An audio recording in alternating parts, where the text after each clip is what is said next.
I'm glad that y'all's audio is not coming through, so I can just woo-saw this and ignore y'all. Try that. All right, somebody talk finally. Nope, still not working. Well, crap. Let me find where are you at? Still working out all the kinks in this new software. All right, go ahead. Baskin Robbins. All right, Once upon a there we time, go. in Middle Earth, there was a young man called Maracar. Oh, He I was like the down. story. He was down on his luck and down on his back. Apparently, See, They gotta help And him. down in this HP. In West Well, Mandarin Vales, born and raised, and playgrounds where he spent most of his days. Yeah, and he went to Baskin Robbins one day, and that was a mistake. I'll have See, I whatever's feel hot like- and fresh. Baskin Robbins. Yeah, I'll take the $5 hot and ready's. Ew. That's an American joke, Kevin. I don't know if you get that one. I like the idea of Kevin just not laughing at something and you being like, "Oh no, it's American. That's why you didn't." Yeah. Get it." Well, like, do they have Little Caesars $5 hot and ready's? No, It's a pizza See? place. I think we have one Taco Bell, maybe two. That's one too many. In the entire country. Yeah, Everything else is fish and That's chips. That's not right. That should be like No, international law. that's actually very right. Do you have Dollar General? An Olive Gerald? You have a What?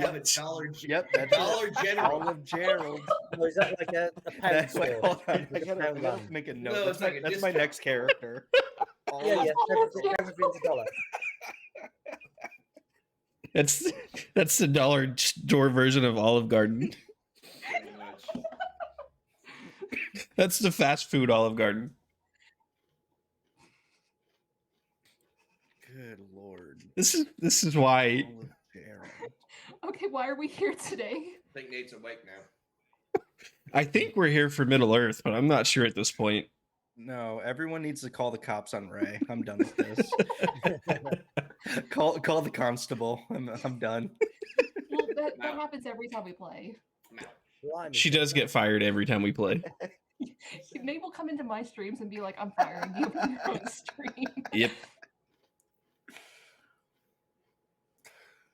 Speaking of firing people, someone is not fired is our lore master Kevin, who's gonna run us through Middle Earth, and I'm gonna hand it over to him so we can actually play tonight. Actually do something. Yes, welcome back, everyone. We ended up last session just in a bit of a tricky situation, especially for young Maracar. We started off last session with you guys taking your long rest. Aurelian having that bath that it so wished he'd had. The rest having the opportunity to speak and interact with some of the yokels, I guess we could say, of Bree in the morning in the tavern. It not going all that well, and the group standing out a little bit in the like a store fun, especially when they started talking about trolls and other strange creatures that are just fairy tales that don't really exist. It's just them rangers making it up, scaremongering. Anyway, they prepared. They set out. They trekked across the land following the trail. Did get lost briefly, but eventually they doubled back and found the trail, making their way to its lair. There within its lair, they crept inside pretty successfully.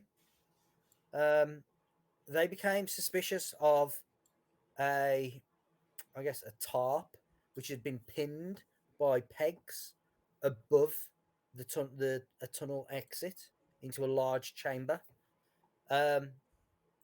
So Rook, it had a rope attached to each of these pegs and trailing off into the darkness. But Rook shot it, separating the rope, the thread, but making a noise, disturbing the troll sleeping. To which it woke up and began to become rather aggressive to the party. Some shots were fired, and a large boulder hit Maracar in the chest, wounding him, hurting him. But he still stood, and he was ready to get angry. And he charged in, and that is where we are going to be picking up at the top of the round, going after this troll. Was there anything else I missed, or anything else that anybody bring?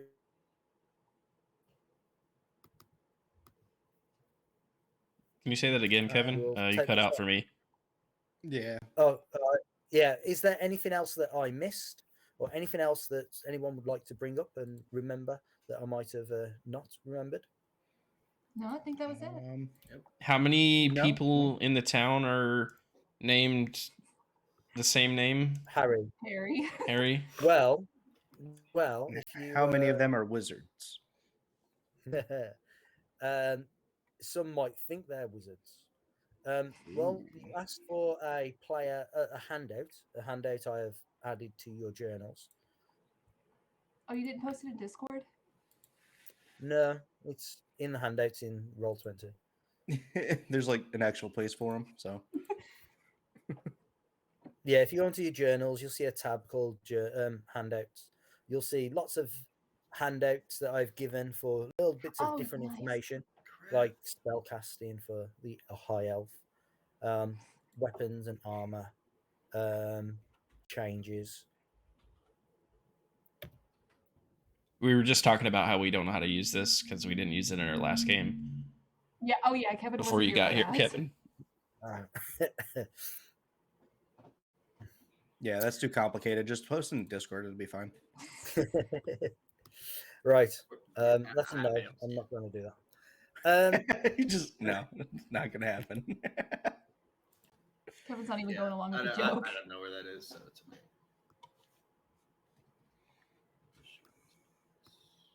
I don't and we think are- you missed anything on my side, so I'm good. Cool. So we are at the top of the round with Aurelian. The troll roaring, spits flying everywhere. He's running towards Maracar as Maracar has grabbed his great axe and is equally screaming, probably spit flying as well, and he's Oh, yeah. running head on towards this troll. So what So, would question. Aurelian like to do? If I moved up here, could I ready an action to heal Maracar if he took a step back? Because that would be exactly 30 feet of movement. Yeah, you can ready an action, certainly. Nathan, if I do this, you better not let me die. Well, if you walk up 10 feet, yeah, I think you'll be fine. I don't trust that I'll be fine. That's why I'm saying, please protect me. Listen, the only thing stopping him from getting to you is a big bag of 18 hit points, effectively. So I think you're fine, That's what I'm saying. unless he just drops me. He might. Okay, but I will stand here pulling out a few items that I can use as a poultice and gesturing for Maracar to come back, and then remembering that he can't see me, just like, Maracar, get back here so I can heal you. There is light, so well, he's probably also not looking. Yeah. No, I'm in tunnel vision rage mode. Mm-hmm. And I will end my turn there. Okay.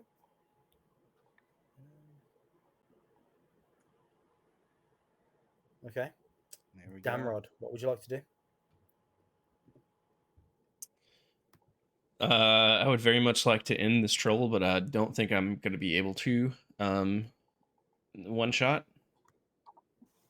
Let's see where my sheet is. I think I'm probably just gonna take a longbow shot at it. Okay. Okay, Yeah, you can solid, do that. solid. No, we aren't feeding trolls. 21. 21. 21. That is a hit for 4 points of piercing damage. Let's just make sure that is calculated Ooh. correctly. Yeah. You're really putting on the damage there, bud. It's not great Oh, damage, but that roll though. Yeah, no, it's you got half the battle. I mean, I can't be good at everything. No, then What? you'd be Aragorn, and you're not him anymore. Nope, not this time Um, around. Is there anything else you would wish to do?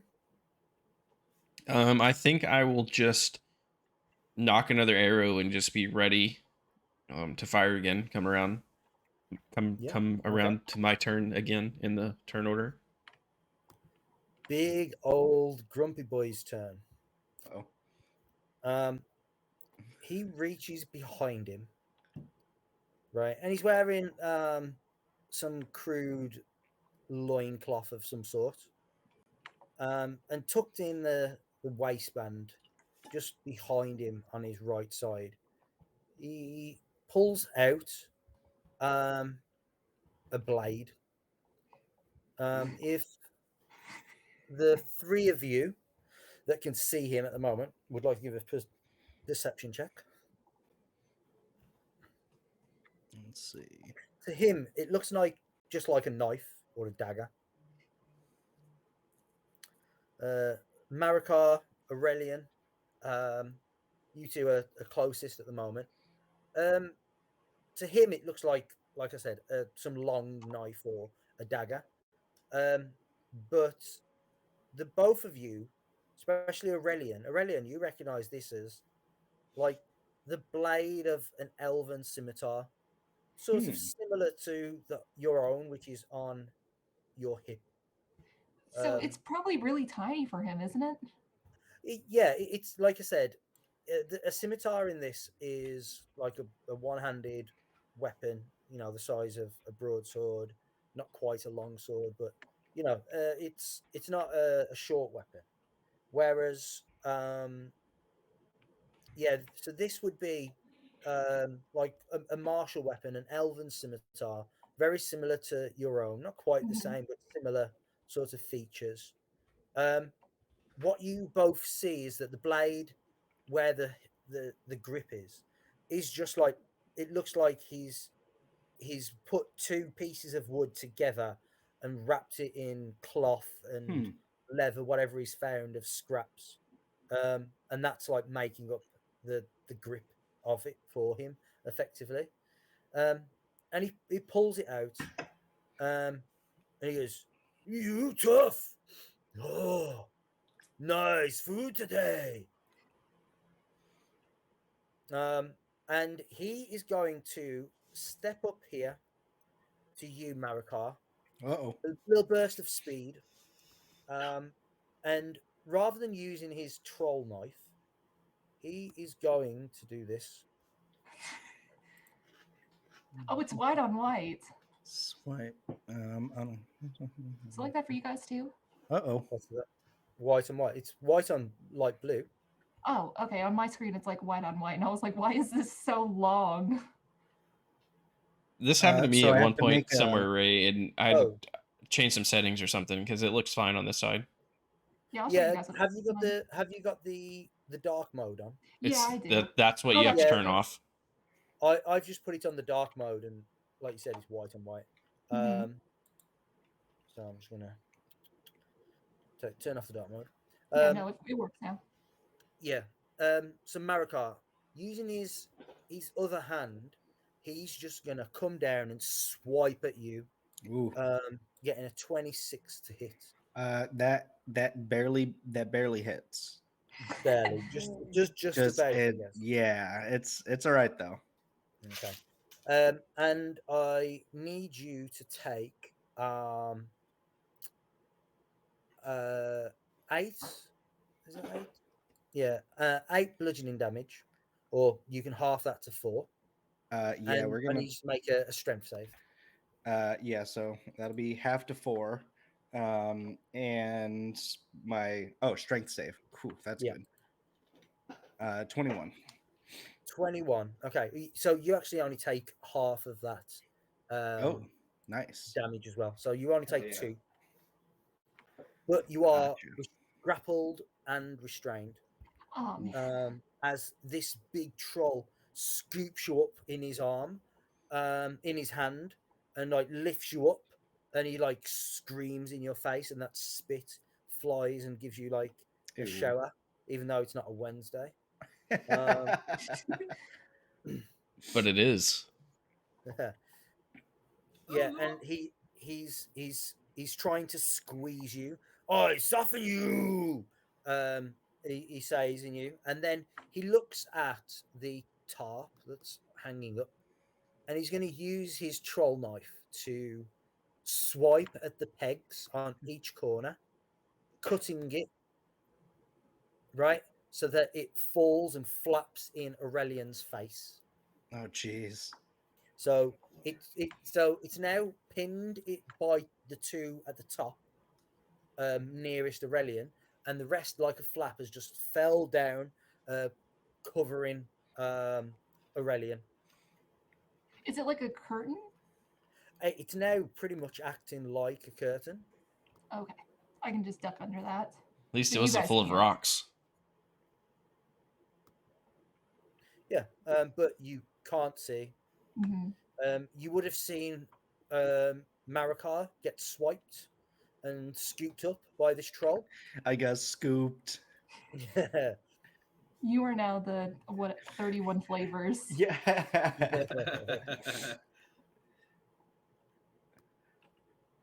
Oh man. Yeah, so he scoops me, and all you hear behind the curtain is, "Oh, here I go."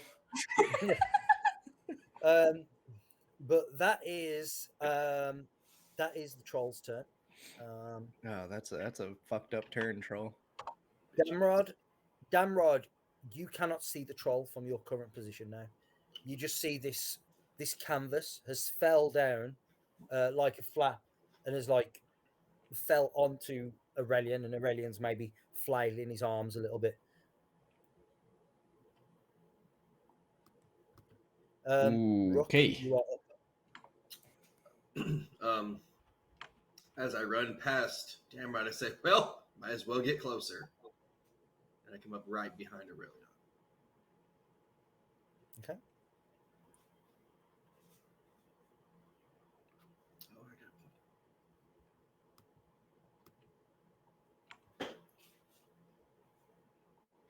and that's it for now. Okay. No bonus action. No. Okay. Right. I was gonna yell at Aurelion to rip it down.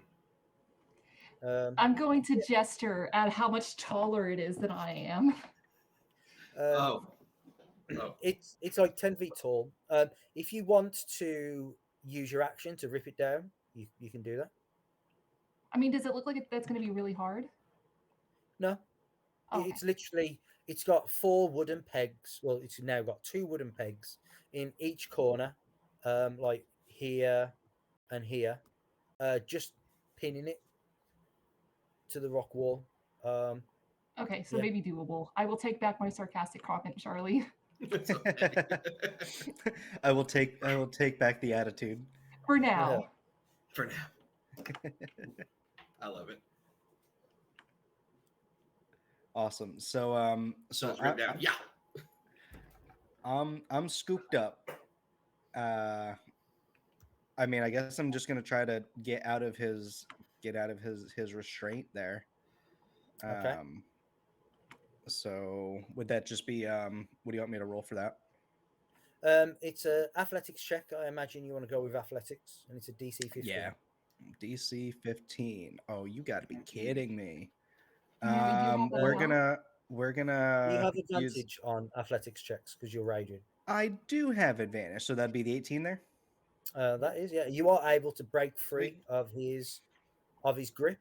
Again, like he's scooped you up and he's grabbing you, and you're fighting against it, and you're holding it back.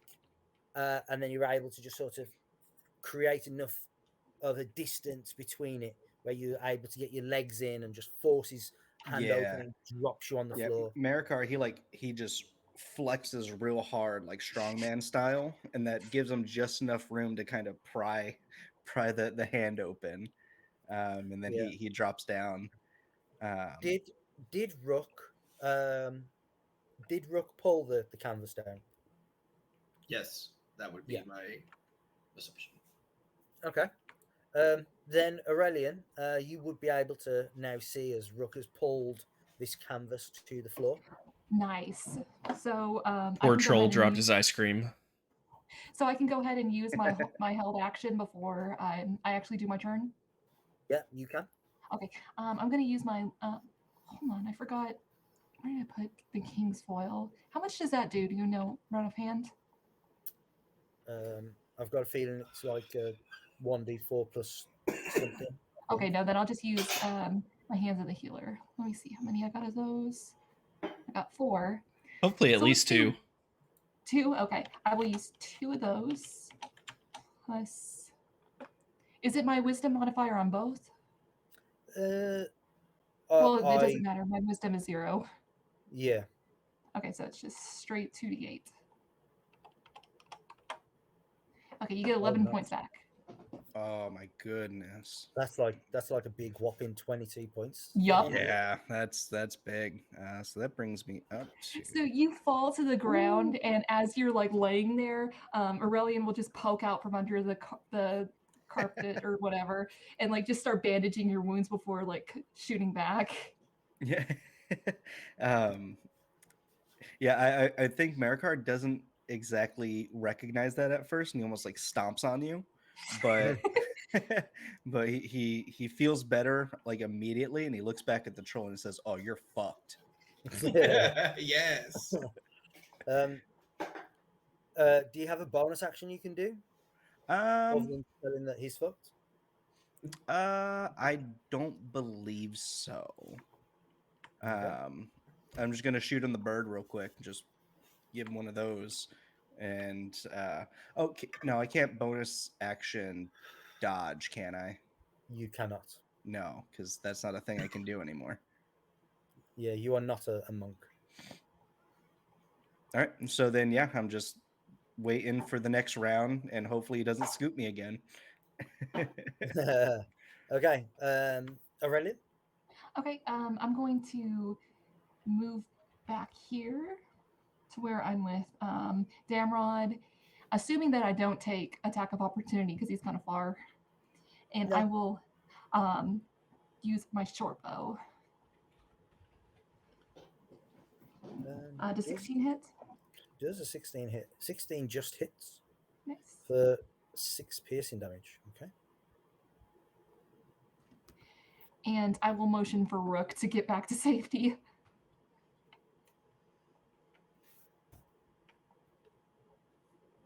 And that'll be the end of my turn.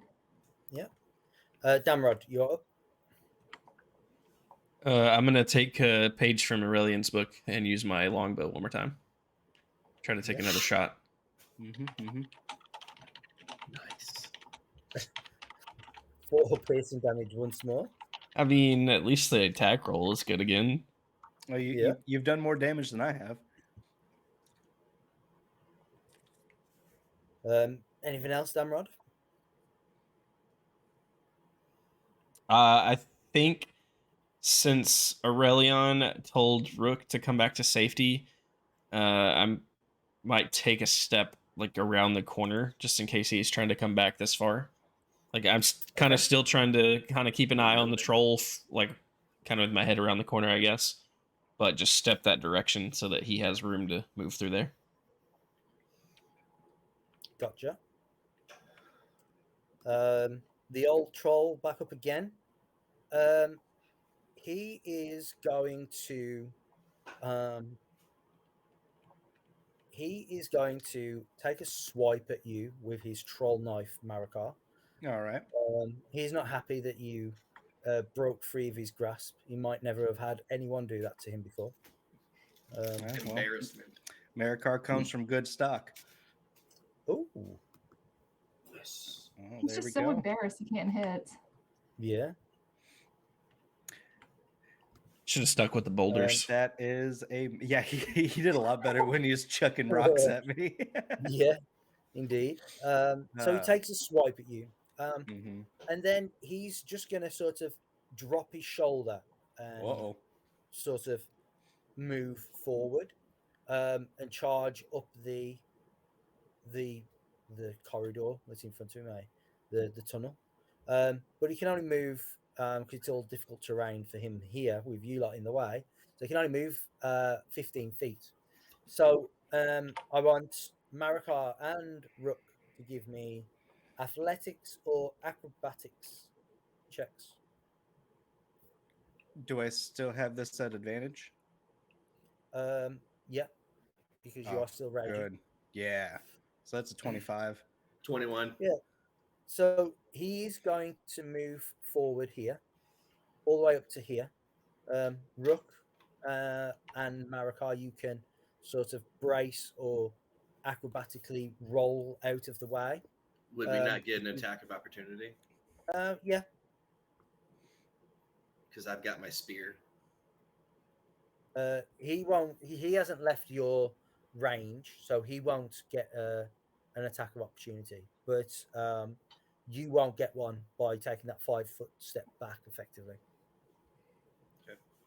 because you passed your acrobatics. But that's his turn. Mablung. One thing you do notice with this situation now is the troll is so big that he's struggling to sort of fit through this little tunnel. He can just about, but yeah, it's certainly hampering his speed. Mablung, Rook, you are up. I'm going to stick him with the spear. Okay. You will get your sneak attack as well, but a 10 will not hit, unfortunately. I got a bonus action. Yeah. What would you like to do with it? You have cunning action. So. Yeah. I don't think a 7's gonna hit yeah, either. I could take an accent. No. Can I inspiration that though? Well, you only get one attack per round. Okay. So yeah, if you're re-rolling, if you're wanting to attack again with some inspiration, then I'm going to take it as that 7. All right, that's fine. Okay, just mark off the inspiration. Okay. Anything else? Nope. Okay.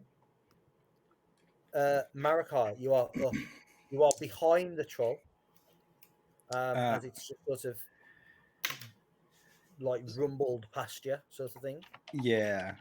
So I'm picturing it like he dropped his shoulder and Maracar dropped his shoulder, and then he just managed to just like not run over Maracar, but Maracar could probably got like a scooted out the way.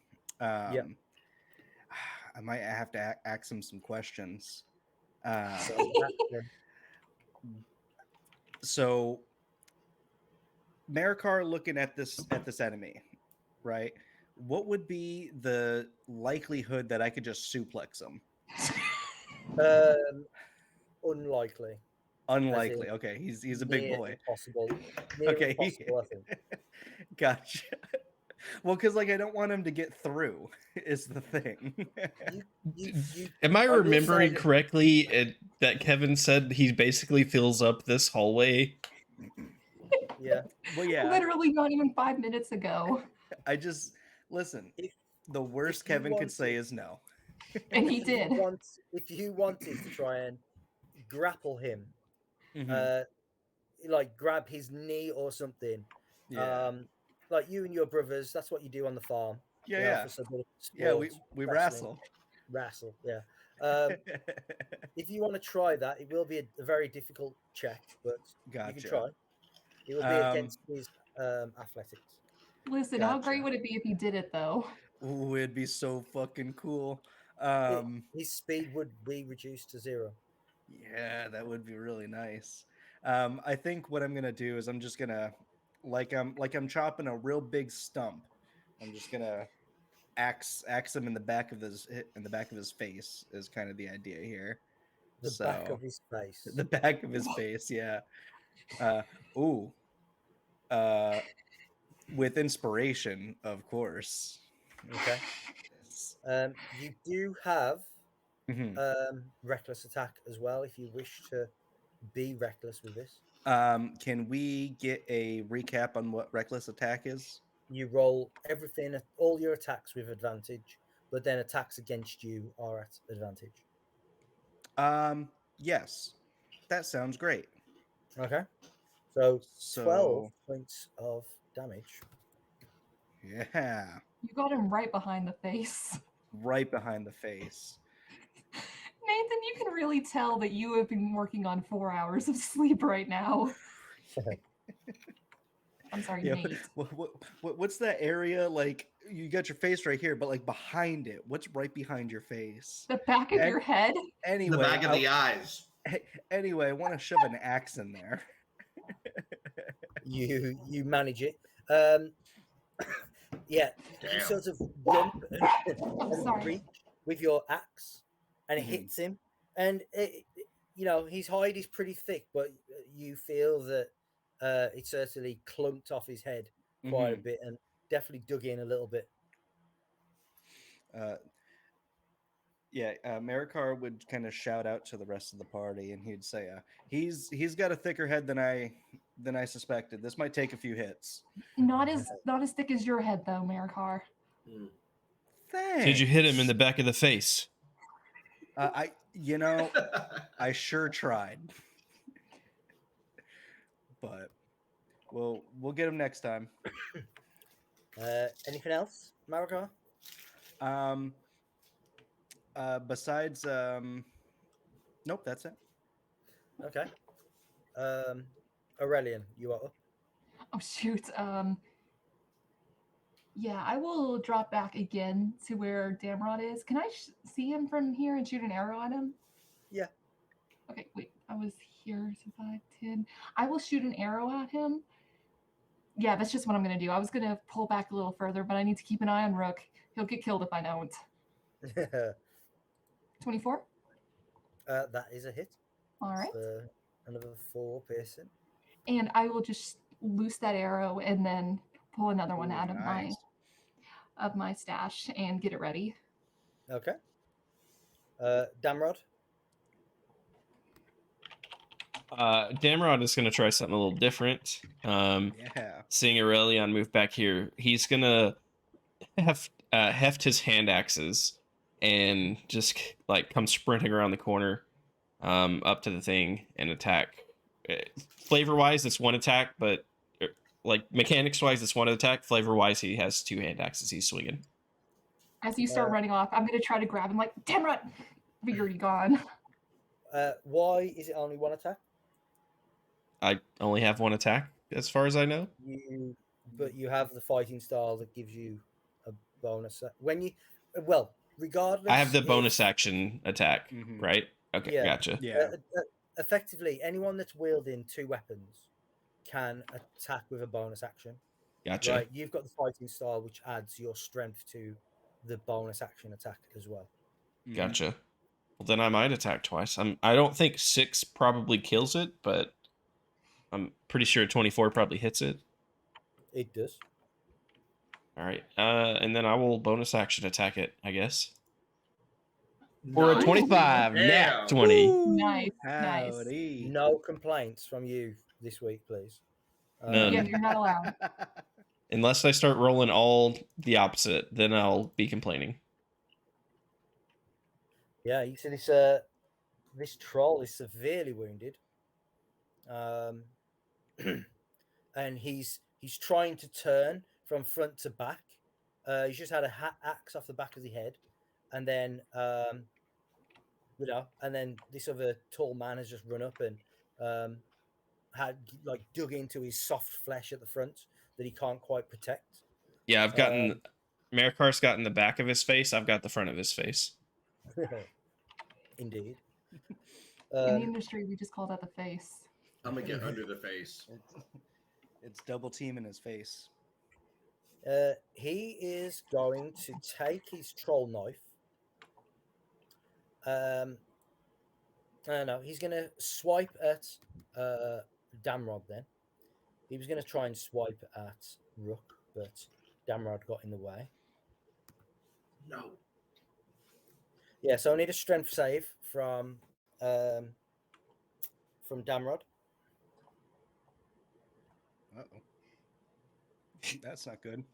Yeah. So you will take the 11 bludgeoning the 11 bludgeoning damage as he scoops you up in one hand and he's like squeezing you tight.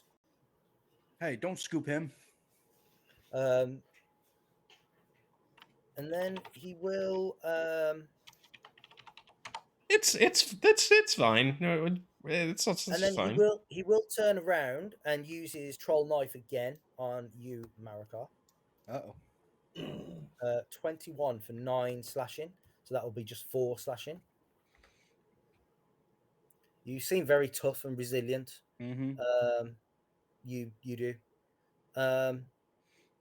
Yeah, but he's wild-eyed, surrounded on all sides. You can tell that he's panicking somewhat, but at least he's got a snack in his hand. Well, that's good at least. Rook, you are up. Seeing he's got Damrod, I say nay, nay. I step forward. I'm ahead with the spear. Okay. A 14 does not hit, unfortunately. Not enough nay. Yeah. I think you need a new spear. I think you need to whip first. Yeah, you forgot to whip first. Oh. It's essential. It's in the song. Yeah, the back of his left arm, he's a lot more resistant than the front because the soft underparts are where he sleeps. I can take my cunning action, correct? You can. You can't attack with a cunning action. I can't? No, it's a disengage, dash, and hide. Those are your cunning Okay. actions. Well, in that case, can I disengage a little bit and just drop back? Yeah. To here. You can. Well, you sure did a good try though. You're a good trier, Rook. Hey, you know what? It's okay. Um, I figure I am not going to do any good where I'm at now because the spear's not working. So I'm gonna drop back and hit him with what I'm good at. Yep. I like it. Maracar, you are up. Maracar, so he gets hit with this rusty blade, and he just kind of like brush. It's not very rusty. Oh no. Well, yeah, it's elven. It's a fancy design that Elven blades don't rust. Aurelian's hip. Gotcha. So it's just like a prop sword. It just looks pretty. Yeah. Just like Aurelian. Yeah. So Maracar is, he's gonna take the hit and he's gonna smile and he's just gonna take one big ol' reckless attack on this troll again. Good job, you are reckless. Yes. Ooh. Well, where do you get it? Oh, Ooh, floating pixel. I know. Yeah. Oh, man. Can I use a point of inspiration and just kill him? Yeah, if you want to. No, you can describe it. I think we're all right. We'll get him next round. Unless wait, how? Yeah, Are you gonna let me kill it? You really want me to be the kill stealer of this? I mean, you're good at that anyway. exactly. Yeah. So basically, Maracar he gets his axe and he chops real deep into one of his knees, and he drops down. And I look past him down the hallway and see Aurelion. We kind of make eye contact, and I give him a nod. I go, "Do it." Yeah, he's you get him behind the knee and he sort of crumples further to the ground. So he's almost on like all fours. He's like gripping Damrod in one hand. Damrod's feet touch the ground, and then like this troll looks up, and he's looking at the elven pair with bows drawn and ready. Aurelian, you're up. I'm going to take my bow and try my best to shoot him right in the eye. Yep. And as he draws back, it is hit it. That Keep is a going. hit. That is a is kill. a hit. Nice. If all that's done, then I will just like put my bow away and just walk into this room and start gathering up my arrows. Maracar would rush over to Damrod and help him out of his grip. I mean, you say rush over, but this big lump of a troll, as he looks up at the two elves, you loose your arrow, and you get that cinematic where it tracks the arrow through the air. You And it gotta. sinks through the eye into the skull, and you just see its tongue loll out and collapses to the floor. Whoa. And we are out of combat. Yeah. Maracar are would. Ooh. Dun dun dun. Maracar is going to start dragging this lump of flesh out of the doorway so people can walk through and it's not a tripping hazard. The tripping hazard. Yeah. Give me an athletics check. Sure. You're unable to drag it at this moment in time. Well, no, I'll say you can drag it 5 feet. Perfect. Yeah, so he starts dragging. He goes, "Ooh, fuck! All right, he's heavy." And then he just kind of like rolls him on his side, or something along. Can those I lines. like help him push it? Yeah, give me an athletics check as well.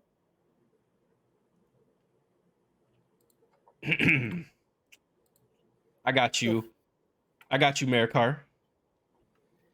Yeah. How you doing? How blah, blah, blah, blah, blah, blah. Fuck. Restart. He says, "How are you doing, Damrod?" I've been better. As long as we're alive. That's what counts. Yes. Good. Good. Now, I hate to be the bearer of bad news, but how are we going to get its head off? Maracar just looks at his giant axe. Damrod looks at his two smaller axes. How's it get the tip of my bow? I think we'll manage, and Maracar starts hacking into his neck. Okay. Yeah. A few swings later, the troll's head comes off at the spine, and you're able to cut all the fat and sinew around its neck, and pull off the last little bit of its head.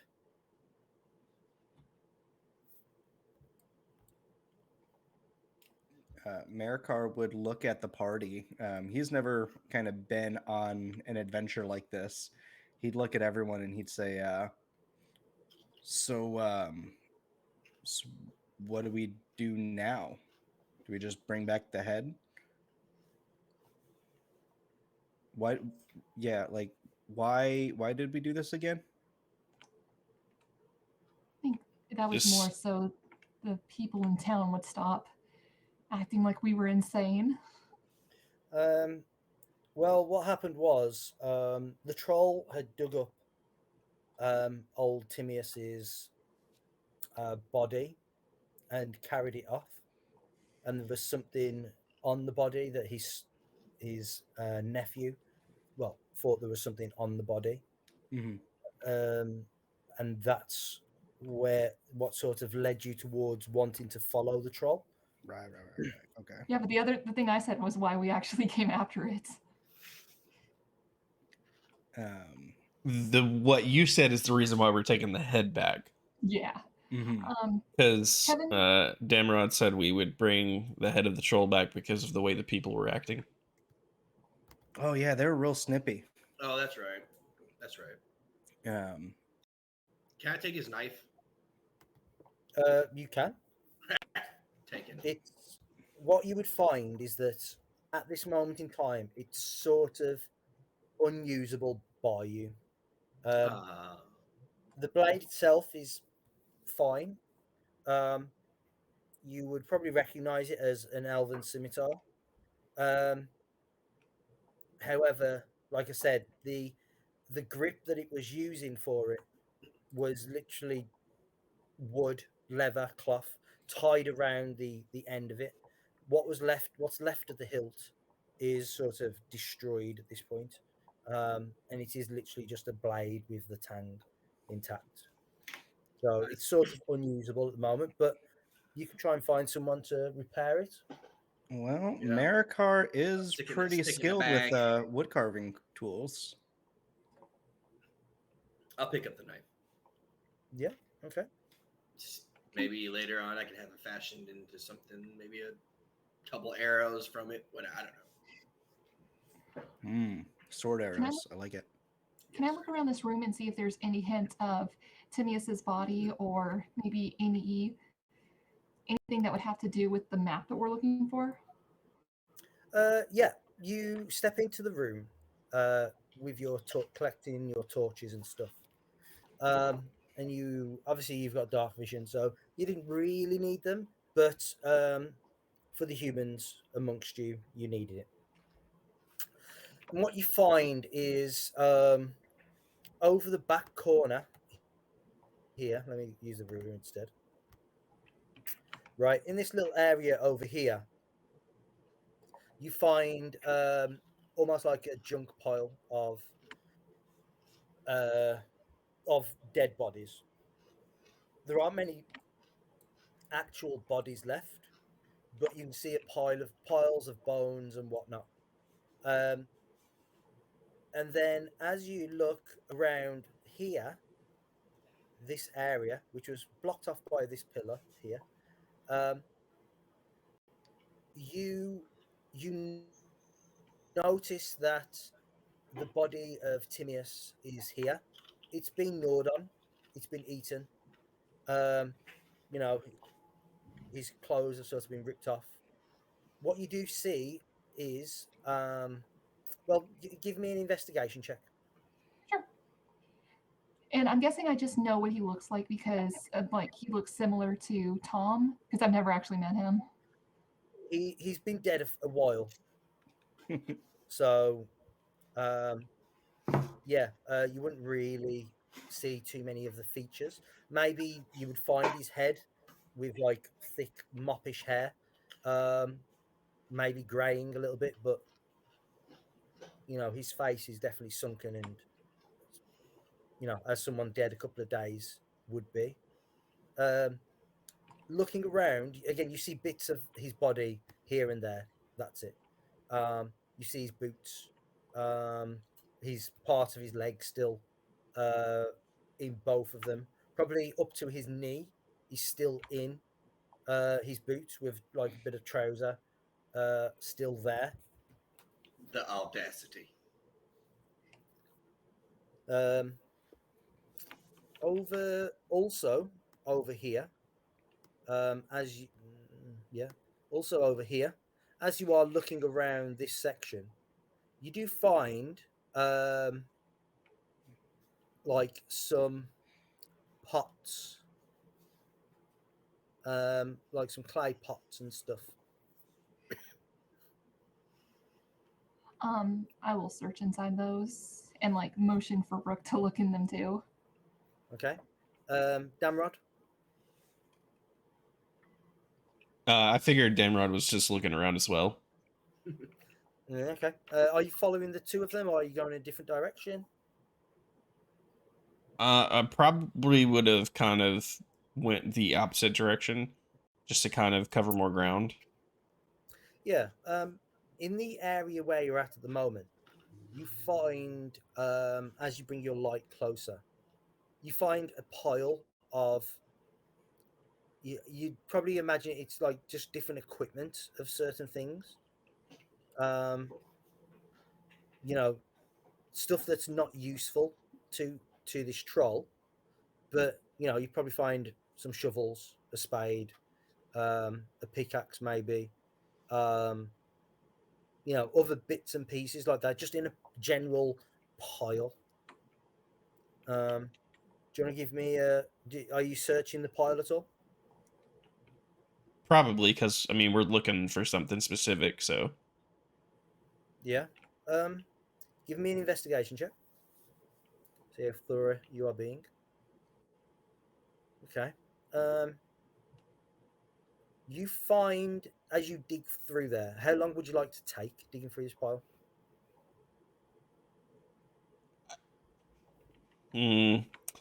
probably 5 or so minutes. Okay. In there, you find. I'm just going to post something in the Discord chat this time. You find something that looks familiar in a certain way. Not that you've ever seen this, but you've heard of it before. Let me just find a picture to send to you. Do you find the One Ring? The One Ring. Actually, I found the sequel, the 2 Ring. Ah. I thought there was more than one ring. Isn't that the whole point of this thing? Yeah, but it's called the One Ring, like capital O, capital R. It's like a pencil, Oh. Nate. It's Uh-huh. it's like the number indicates how it's the big it number. is. Yeah, Oh, I see. Okay, so it's a number 1 ring. exactly. You've It's got died. NO.1 The on one it. ring to rule them all. So yes. Mhm. Oh, Um, I don't get it. Damrod, you find a sleeve of armor. Now, the leather on this is pretty much almost worn away completely, leaving just plates clinging to the leather pieces that are left. But there's something strange about the metal of these plates, and as you look at it and you look at the plates, they have inscriptions on. Um, and this is what you've heard of: old Dunedain armor that was part of a set.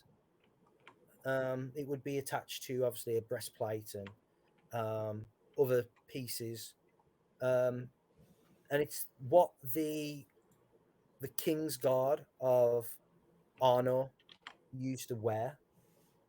And this is our Tirith armor. I'll just post that.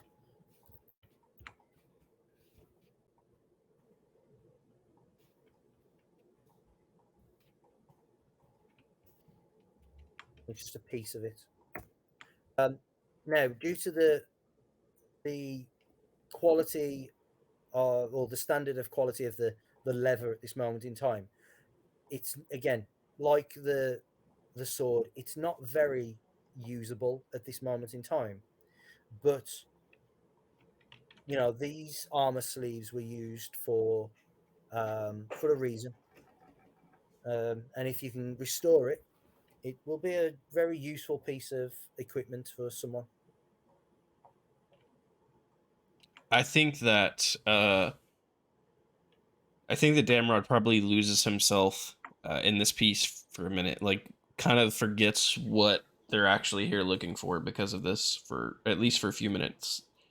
You know, he searches this pile for maybe 5 or so minutes, and then he finds this, and he ends up just standing there for another 5 or 10 minutes, like running his fingers along the runes and you know, flexing the plates and just seeing how it moves and checking the leather, hoping that he can be, you know, that he can wear it, but seeing that it's worn enough to where he can't. But Yeah, you there's a reverence and just kind of almost an awe to it. Yeah, you find as you try and pick it up and you start manipulating it, you find that like pieces are just falling off and the leather is rotted away pretty much. Well, while no one was sort of messing with it, it held together just about. But now that you've picked it up, like it's falling into it's in now in two pieces, maybe even three pieces, as you've picked it up. But you know it's salvageable. You just need probably a good leather worker to be able to craft it. Give me a law check.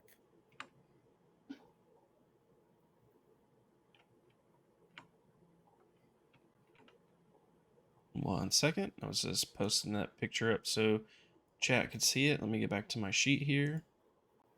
Is that a lore check? Yeah. The metal. Can I use my inspiration on that Of and course. roll it again? It is No better. complaining. You're not allowed to complain tonight. Not yet. The metal is scored, and it's somewhat lightweight. And it has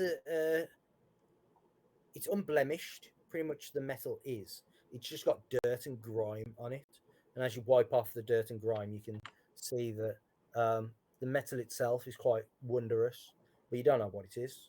And you can see again some of the runes and stuff within it.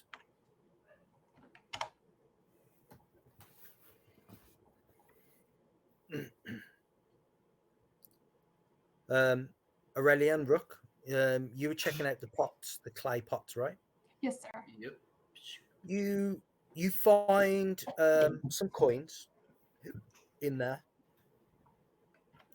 mostly copper, but a good handful of silver, and even a few gold. How many we get? Give me 3d20.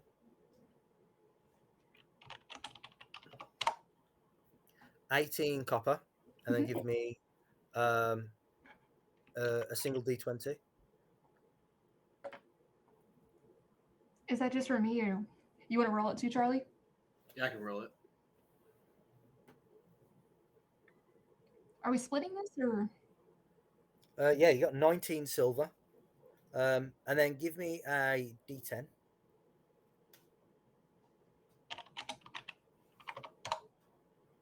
$7 gold. That's a good haul. But are me and Charlie splitting this, or do we each get that? That is what's in there. Okay, I understand. One thing you also find in the pot itself is a small wooden carving. It's a carving of a rabbit. It's missing one of its legs, but rather than like having a rabbit sitting down on its haunch sort of thing, where you can only see well, maybe it's two front legs. This is sort of in a bounding position, so you can see each individual leg, and one of them has been broken off. Maybe one of its ears is broken off as well. And it's quite decorative. It doesn't look all that old for as wood goes.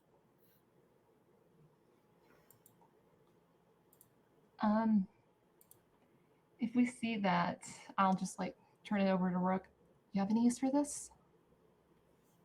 For the rabbit. Not to be stereotypical, but this does seem like something you'd like.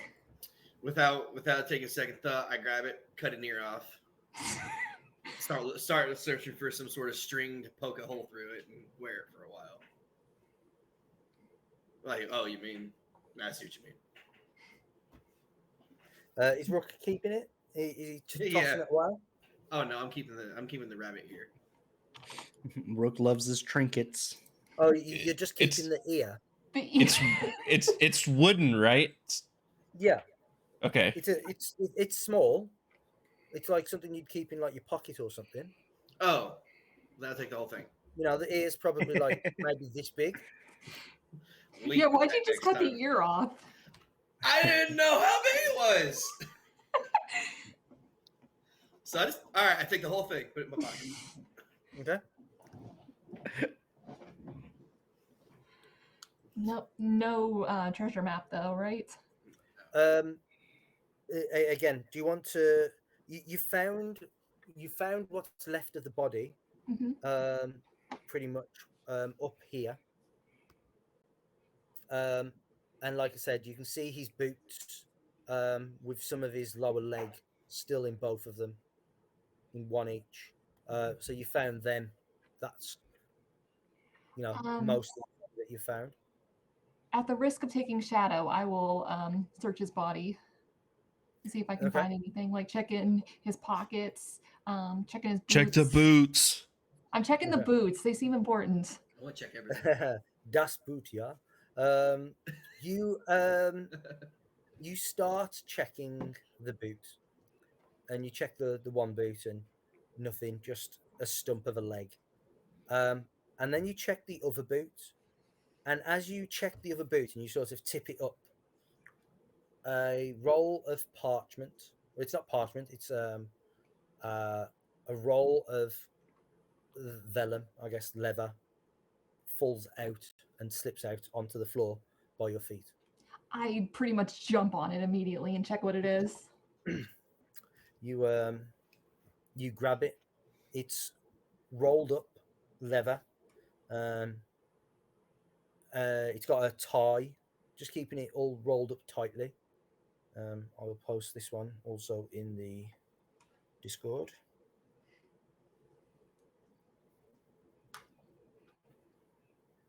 And as you unroll it, you see that it is a map. Before he says anything to the rest of the group, he just kind of scans it. Is there like something that's like a waypoint or anything, like showing like there is treasure here or anything like that? Give me an either investigation, survival, or history. I'm still so upset that my history is so low. Okay, I'm gonna use inspiration on that. Oof. Okay. What it looks like to you, you turn it several ways around, and you see the prominent lines going through it, and they intersect at a certain point. And just near that point, you see that there are some like little symbols or something there, and you can see the things that you would represent as hills, and it looks like that central point is Brie. Interesting. As I'm kind of decoding it, I get kind of this desperate smile on my face, and I will just yell to the others, I found something! I think I found the map!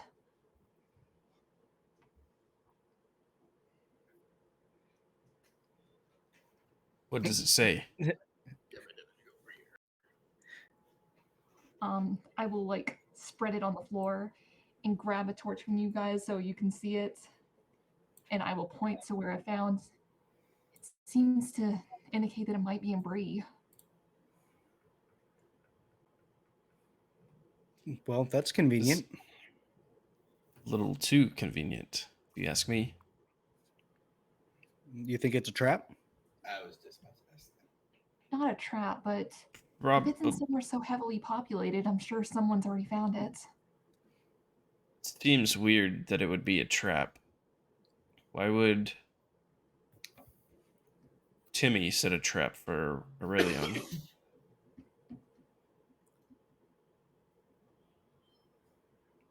Well, I mean, people, if it's a treasure, people trap their treasure all the time, right? That's what I've always heard in the stories. There might be traps depending on where it is. I don't think it itself is a trap. Hmm. I don't even know if there'd be traps considering it'd be in Brie. Like, what could you get away with trapping in there? Damrod kind of looks up and is thinking, and you can like the words pop above his head that says, "Didn't I just say it depends on where it is?" Do we know what kind of treasure this is supposed to be? Aurelian will just say, well, it's just a piece of jewelry that's very important to recognize family. Oh, like an heirloom. Yes, just like an heirloom. Okay. Well, yeah, we should go get it, I guess, right? I mean, that's what we're here for. We I'm sure it can't be too hidden. we have to go back anyways and take the troll head back to the people. Yep. Maracar holds up the head.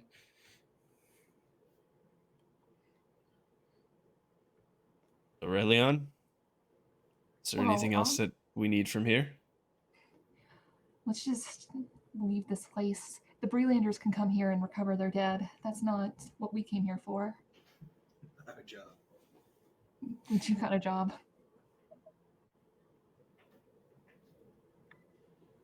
Back to Bree it is then. All right. To Bree. How bad are you what was looking one also, of your- Dinrod? Less than You, half. I look like I'm hurting about half as much as I should, and about halfway more than I deserve. Yes. Hold on. I will slap a bandage on you for two health and say, next time, don't run off like that. And then I'll just leave you there. He kind of Realizing- winces and he's like, oh, you'd probably do more if you didn't slap your people. Be glad that's all he did to you. Maracar looks at him and says, I feel fine. And I would express my gratitude for Damrod stepping over and effectively taking the swipe for me. Aurelion, what were some of your scholarly pursuits that you have? Specialist. Mostly a lot of history, some research on like dead civilizations, that kind of stuff. It's mostly history and civilization. Did you have like the dwarven one? Yeah, I have the dwarven moon runes. Okay. Looking at the map, you see that around the border of the map there are dwarven written runes. It's a speech that, or it's a text that the dwarves used on maps. It's maybe not the right place to try and study it, to try and decide for it and whatever, but I think because of your specialization, you should be able to read it and understand it. Another thing with scholars is they know a little bit of every language, just from what I remember. Okay. Do I have to wait until a specific moon cycle to read them? No, not with Okay. these runes. All right, cool. Well, I'm just going to keep that to myself until we get back. Yeah, you just have to wait till we're not in a troll cave anymore. Yep. Which, like, 99% of the world is not a troll cave, so that'll be perfect.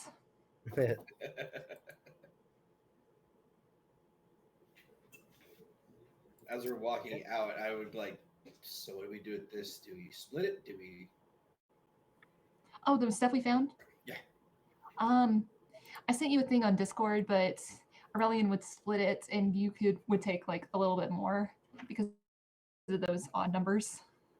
There it is. But he would not mention it to the other two. I would say, okay. They didn't put in the work to find it. We They found must this have finders keepers. Yeah. Yeah. It's not like we did, it's not like we put in the work to kill the troll either. Yeah, but you didn't look in the troll's cave. Well, damn right. While y'all hid.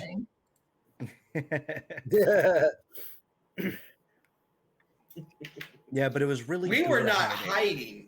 We were being strategic. Trolls are scary. Listen, I mean, last Hey, time I we tried to took poke numbers- it. You know what? I stood there and I tried to fight it. The spear didn't work, but dang it, I tried.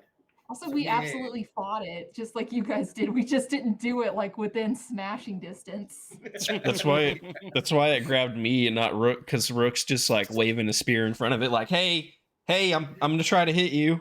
Mm-hmm. That is not what he did.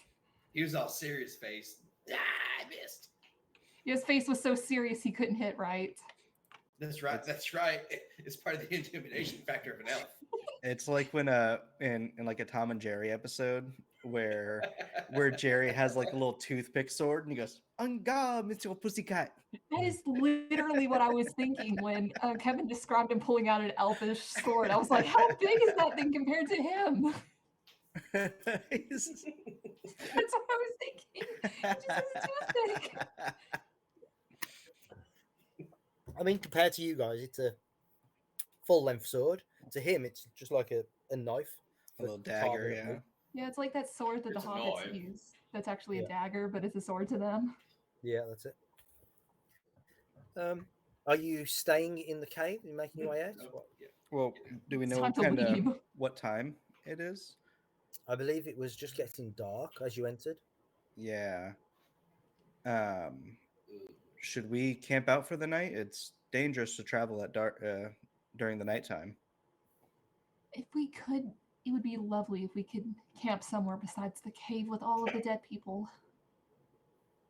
I don't think we have too much of another option, honestly. We can go further towards the mouth of the cave so we're not back here with the dead people, but I mean, That stench is still everywhere. we're not spoiled for choice here. The world is ours. We can camp anywhere. Yeah, and I think I saw like a pool of water up front, so you can do one of your bath things. Maracar, do you bathe at all? Yeah, I'm a creek bather. You know, once a month or so. Do you use soap? What? Okay. Means no. Expected that. Well, no, you just like wash the dirt off. Rook literally lives in the woods and he has better hygiene than you. That's a fact. What's a hygiene? Is it on me? Yes. Well, No, it apparently is in not. fact not on It is you. not on Yeah, you. you're, Oh, okay. you're doing this, and you're like your hands are coming off like slobbery from the skull spittle. That was his Oh, bath. I got hygiene all over me. Gross. Not the right kind of hygiene, bro.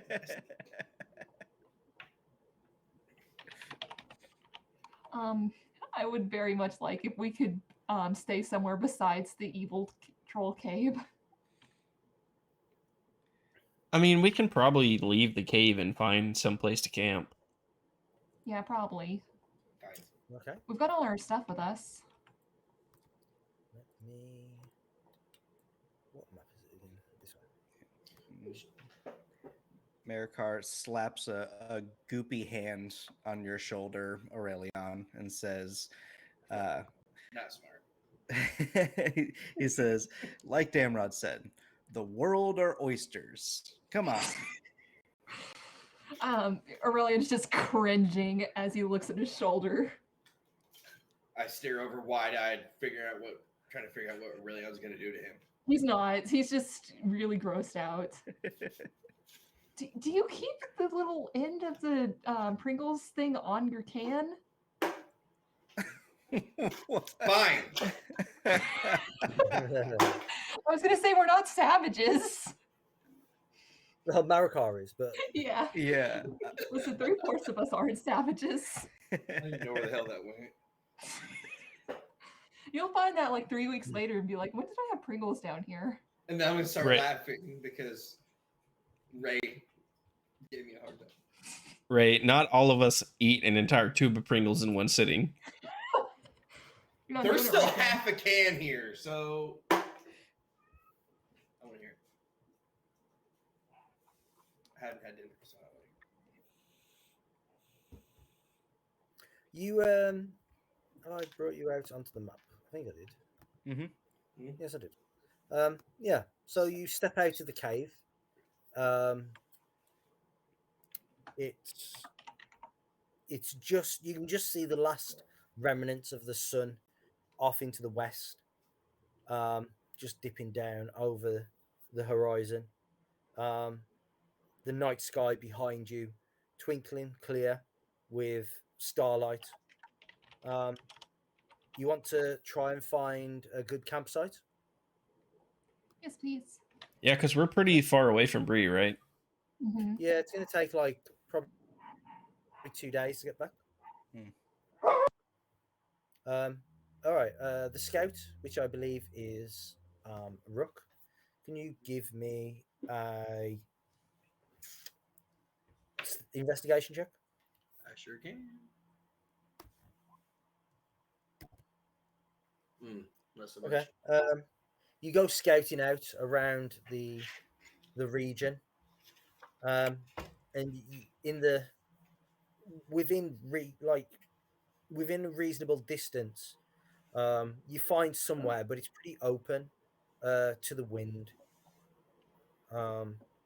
So yeah, you can go and rest there. It will give you some shelter, I guess, but the wind is gonna, it's a safe area, just exposed to the wind, effectively.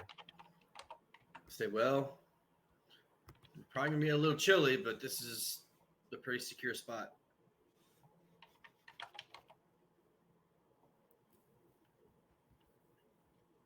I think we can handle the wind as long as we're safe. Is it dry enough out here? Didn't It you want a was. bath?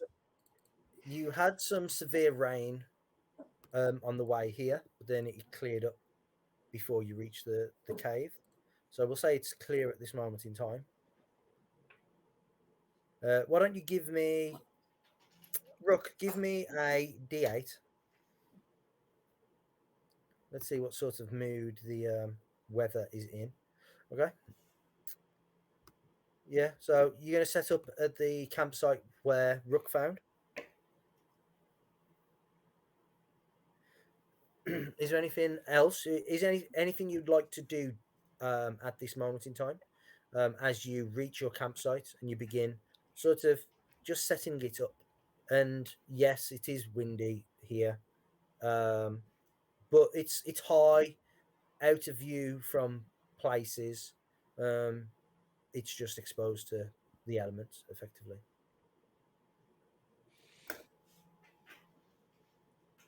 Maracar, as he's kind of setting up his bedroll, he just kind of look over to the party and say, I can take first watch if y'all want to get some rest." I didn't take any damage. You go ahead and get some rest. Mhm. He kind of just like shakes his head and he goes, yeah, that'll be fine. And he goes, lays down, and tries to keep his eyes closed. I'd sit down, pull out my spear, and try to figure out. Now, did it get bent, or is something wrong with this word? I couldn't make it work. I mean, you What- hit it. You just got it in like it's thick. I know that. I'm just like it's just him, just being him. Like, I could have hit him if I'm trying to find an excuse why I didn't hit him. I'm sitting nearby and I'm trying to read the map. And as you're saying all this, I'm just like, just like at the appropriate times that like you start talking and then you pause for a minute. And I'm like, yep. Would I pick up on the not listening? I wonder. Insight, I guess. I was gonna say it'd probably be like a DC 5. So you know what, Aurelion? I know what you're doing. Uh-huh. I'm just throws a rock. How? What was that? It was a pebble. It wasn't a big rock. He's still making a big deal. Maracar gets up. Trolls in the woods. There's no trolls. See what you did. See what you did, Aurelion. You did. Evil. I will grab my blanket that I've had kind of thrown over my shoulders and just throw it onto Maracar's face. Like, go back to sleep, Maracar. You don't have a blanket anymore. Yeah, Just saying. Maracar What happened? you already gave the blanket to Maracar. He didn't Yeah, light it you on didn't fire. burn it though, did you? No, he's using it. Oh, okay. Fair enough. And it's all like goopy and stuff. Oh, and no. He'd actually Here's offer now. it back to you and be like, "Oh No, yeah, okay. here's your Listen. You can blanket have it." back." Listen, I am taking blanket off of my list. You can It's have fine. it. That's how little I don't want it anymore. Does that mean I have 2 blankets? No, I, I mean, just that have sounds 1 like blanket. a good time. Blanket. Are we in like a forested area, just kind of like in a clearing or something? Yeah, it's hilly. This area is quite lots of peaks and troughs, effectively, and I have it's advantage. almost like a bowl on top of a hill. So like you're out of sight from anyone below you, but it just leaves you exposed Oh, I to see the what elements on top. I think that Damrod might take like the last bit of the sunset, and kind of go look for some game or something, go hunting, so that we might not have to eat like trail rations. Okay. Yeah. How about you give me a survival check and then a perception. I'm always so And good at then these when I go off by myself. Mhm. and then a stealth. And then stealth. Yeah. Um I got progressively for all your better. searching. You almost Yeah, got that acorn. Almost. Yeah, for all your searching, there's not enough light. It's difficult. You're unable to find any game.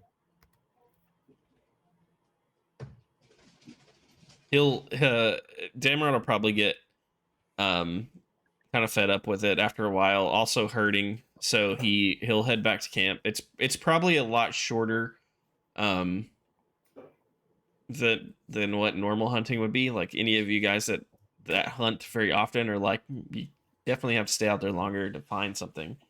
But he kind of heads back and just kind of like rolls out his sleeping bag, and or his blanket or whatever, and kind of collapses down into a resting position. Yeah. So I'm going to assume that Rook is taking the first watch. Yeah. So Rook, can you give me a D4 and then a perception check?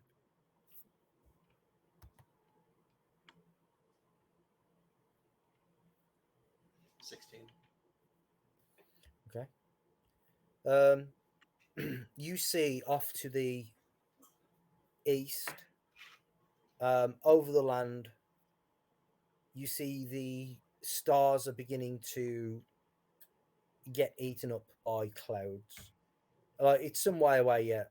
It might not even be moving this direction, but you can see that there's quite a large cloud bank that's just starting to sort of eat up the stars as it's filling the sky far off to the east.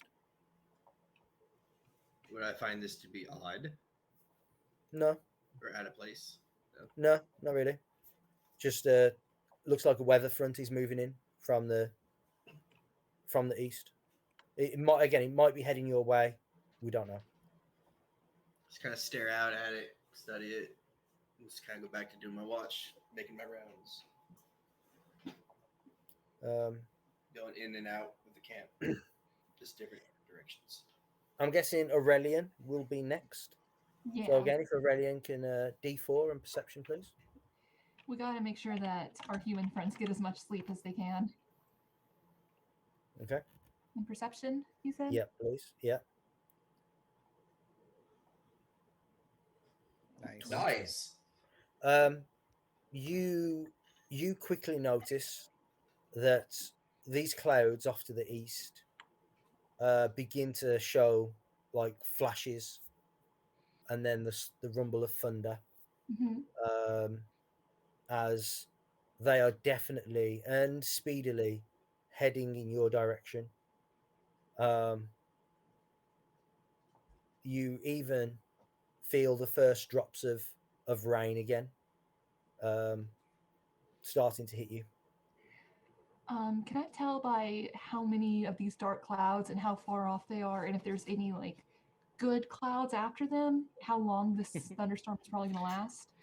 It is nighttime. Elrond's vision. Oh yeah, So- that's true. Yeah, so, like, are there sort nice of the- clouds? Yeah, the only inclination you've got of what this is literally as the stars are beginning to get eaten up. The moon's out as well, so you can. The moon's giving off some good light, but unfortunately, it's just the cloud. The stars are quickly disappearing, and like I said, you can feel the first spots of the rain begin to hit you and your companions. How long have they been asleep? Probably 6 hours. That's enough. I will kind of just like tousle them awake. Of course, Rook's probably already awake. Maybe just like trancing. Storm's coming. Hold on, 1 second. Billy needs to sleep for 4 hours. Yeah, no, it's probably more like 4 hours, 3 hours at the moment. Like 2 for Rook, and then probably 1 for you at the moment. I will just come up to them and kind of wake them up. Storm's coming. We better get out of all of this before we get drenched. That'll make sleeping a lot harder.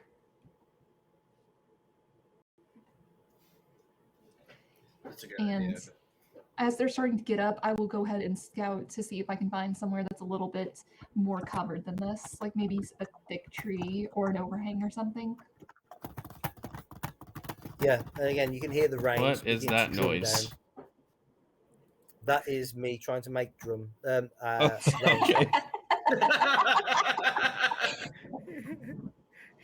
The rain's so real, I think I can hear it. I'm trying to drum here. I mean, I might have a rain sound, Kevin, if you just ask. I mean, I did say the rain was coming. Yeah, So- you gotta be a little preemptive on that, buddy. Look, you got to think ahead. You'd have to tell me at Amateur least hour. 20 minutes in advance because it takes that long for me to pull stuff up. Well- there might be rain in this session. Just a heads up. We're gonna get to the next session. We'll be back in Bree and like the prancing pony, and then rain. He's gonna be like, "Hey guys, I got the rain." And then you roll like 8s on the d8, which signifies that it's a perfectly beautiful spring day. Yeah, so you are sort of packing up all your things, beginning to try and just head out, try and find some shelter, right? Yeah. Okay. Yeah, Damrod's kind of like sitting up as he gets woken up and like rubbing the sleep from his eyes, and he's literally about to ask Aurelion if they've scouted like an area to go when he just like abruptly stands up and walks off and starts scouting an area. Mm-hmm. Yeah, as you do so, again, you can feel the rain beginning to come down pretty heavily. There you go. Flashes of lightning illuminate the sky. Thunder not far behind. Yeah. How about everyone give me one skill that they would like the group to use to try and help you find a better camping location. Do we have to check with each other and not use the same one? Yeah, you can't use the same one. Okay. I'm really good at nature. I do a survival. Oh. can athletics. Or can I give it, Kevin? Can I give a stealth for like a secluded position? Yeah. That's what I'll Sneaking give up on the stealth. campsite. It'll No, never like we're gonna keep like campsite's gonna be hidden. Like that's what I we're gotcha. going for. What you got, Nathan? Probably survival. I can try perception or survival. Okay. Okay. Yeah. Give me the rolls.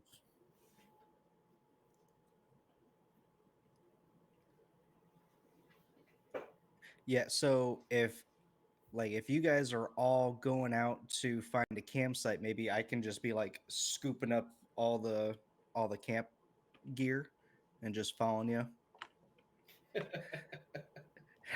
I mean, I guess I could do perception. I guess, yeah, I'll look around too. Marikar's just carrying the whole camp. Mhm. Yeah, I just scoop up the camp. Yeah, you sort of all trudge off, trying to find somewhere, and you point to certain shades down in the valley. Obviously, the two humans need torches. I don't know if you're lighting a torch or not, Oh yeah, forgot about but that. I imagine we'd probably I'm try. just following a torch. I'm carrying the camp. Sorry, man. You got to be on torch duty. yeah. Maracar or Damrod, give me a D4.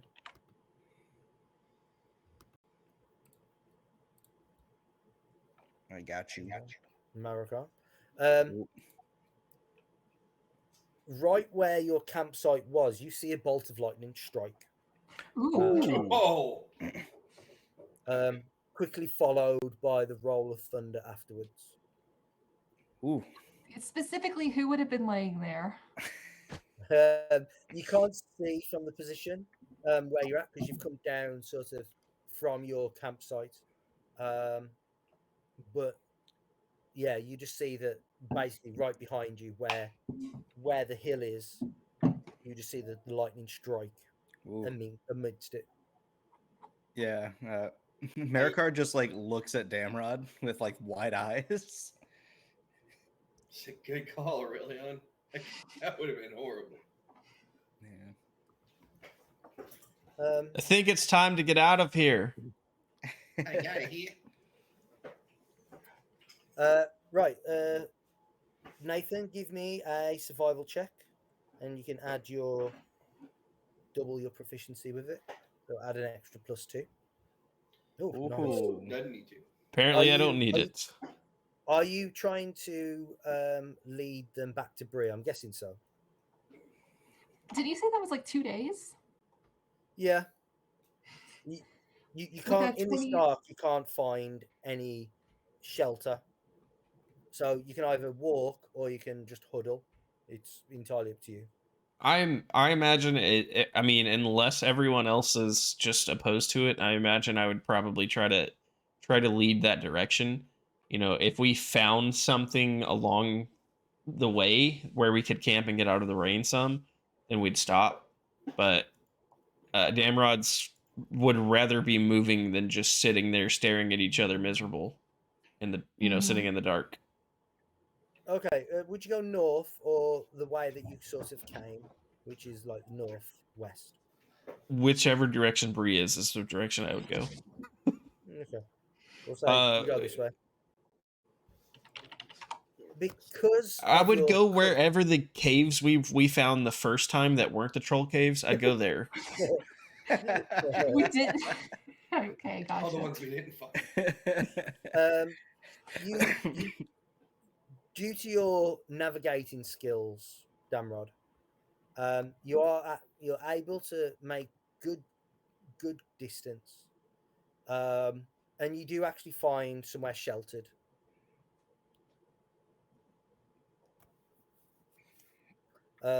You probably think that there's maybe a couple of hours of darkness left. We can all stop here and rest, but I think there's only a few hours of darkness before light again. Do we You want are to stop quite and soggy, rest all or of you. push on? If we Well, keep if pushing it's- ourselves, we'll likely be exhausted. Yeah, but if we don't push ourselves, we might get, I don't know, struck by lightning. Is it Yeah, still the lightning like, hasn't come close to you since it struck the top of where the campsite was. So you've moved pretty well away from it. Maracar, I don't think sitting still would make us any more susceptible to being struck by lightning than us walking. But if you're moving, the lightning's less likely to attack you. That's not quite how it works. If No. lightning strikes near us, Just go stand where it struck. I'm sure it won't strike there twice. Oh, do you Wait, want to go what back do to you the mean? other campsite then, Damrod? Absolutely not. Wait, so hold on. Lightning can't hit the same place over and over again? No, it can. Oh. So what are you talking about, Damrod? Lightning doesn't strike the same spot twice. I believe that's just a matter of speech. Maracar's just looking at Aurelion and Damrod as they have this conversation. Because Are we debating right now? I'm in the back shaking my head. Damrod looks very seriously at Aurelion. Have you ever seen lightning strike twice in the same spot? We don't have lightning in Rivendell. Exactly. Like it's You want to debate lightning strikes with someone who has seen plenty of lightning. You want to debate lightning strike with someone who is 4,000 years old and reads as a hobby and has read And more lives books than you have. someone somewhere that doesn't see lightning. Reading also doesn't matter when it comes to lightning. If it Damrod absolutely does, says, because you can read up on lightning. Maracar, there's weather books, I'm sure. Who has studied nature. I never trust the weather books. They're always wrong. You don't trust the Farmer's Almanac? They always change halfway through the day anyways. Right. Nice. And Maracar leaves that conversation with the idea that by the rules of nature, lightning is not allowed to hit you in the same spot twice. It's just, it is a written law in history. And he feels smarter. Brooke, do you at all get your little wooden rabbit out? Yeah. Please leave your rabbit put away. No. Oh no, not this again. All right, so yeah, dig in my bag and pull it out and start looking at it. Yeah, you give me an investigation check. I feel like this rabbit's going to be really, really important. I'm sure it's just junk. I got one more inspiration point I could use. You're going to use it for studying rabbits? Maracar would ask to take a look at it. He's got some woodworking experience. Okay, Maracar, excellent. Yeah, you see Rook turning over this Mhm. small rabbit in his hand, wooden rabbit. And Maracar, you recognize this rabbit? Oh Lord. You carved this rabbit. Oh no. It had 4 legs at the time, but you quite distinctly remember carving this rabbit, or one exactly like it. You carved this rabbit and presented it to Nyla. Oh no! The night as a parting gift to remember you by. It would have gone something like, it's not late at night. You think that she's leaving the next day. Mm-hmm. You wanted to give her a gift before she left. You had carved this rabbit for her because rabbits are lucky. But then she would have probably quit back. It's just the feet that are supposed to be lucky, silly. That makes sense. Yeah, and then I can imagine Maracar saying something like, "Yeah, well, this one's got 4 anyway." That's adorable. And she would sort of chuckle and wrap her arms around you and give you a big hug and a peck on the cheek and take the rabbit. And again, you would say to her, it's to give you luck on your journey. Should have left it in the bag. And she would take it, and you probably said, "I'll see you tomorrow before you leave." Mm-hmm. And she would say, "Oh my goodness," probably Yeah, I'll see you first thing in the morning. Except you didn't get to see her first thing in the morning because she left that night. And you haven't seen her since. Sad day. Yeah, Maracar would he'd look over to Rook and he'd say, "Oh, what you got there?" Some wooden rabbit that I don't understand. I would kind of hold it up. Do you mind if I take a look at it? It's missing an ear, and it's missing one of its feet. Yeah. She's fine then. She just took the foot off, and that's lucky. Looks like it might be damaged, but just can't hand it to him. And you would see as he's got like a just a normal Maracar smile, and he takes the little rabbit thing and he brings it over to like the fire for some light, and then he just stops. Like he's frozen in time, and what he's doing is he just like it gets blasted back into these memories. And then let me do one thing. Ooh. You see he turns around and his face is like it is a mix between anger and frantic like panic. And he says he goes up to Rook and he says, "Where did you find this?" It was back in the troll cave. Where in the like?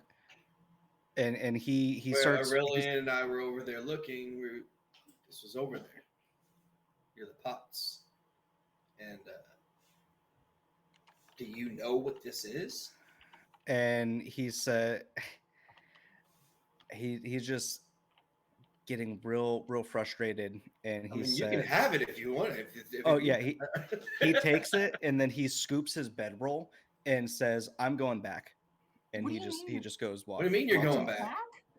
I need to go back. This is Nyla's. I need to find out what happened. There was nobody left alive down there. And as he's walking, I don't know if this. I don't know if she is one of them that's down there dead, but even if you reach this cave again in the rain, in the storms, it's not going to make a difference either way because there's nobody left alive down there. Damrod, Rook, and Aurelian, give me investigation checks. Nailed it. I'm going to use an inspiration on that. Nailed it even more. Investigation. Cool. Damn. Nailed it. Okay. The bent nail. The three of you sort of look at each other, and you get the idea that, well, I guess there might have been some places we didn't investigate well enough. That's what you sort of are assuming. We have how long back to Bree? It's probably like a day and a half. Everybody else, what do you guys want to do? Maracar would just tell you guys that you can head back to Bree and he'll meet you there. No. Can you even find your way back to Bree? I can figure it out. I just need to get back to this cave. Can you find the cave? I will figure it out. If we don't go with him, then he's gonna die. I'm This gonna say is that not a sound decision, Maracar. This is my decision. You don't. I would never want to put you into any type of danger, but I need to find out what happened. I mean, this is the whole entire point of me coming out here, is to find her. And out of nowhere,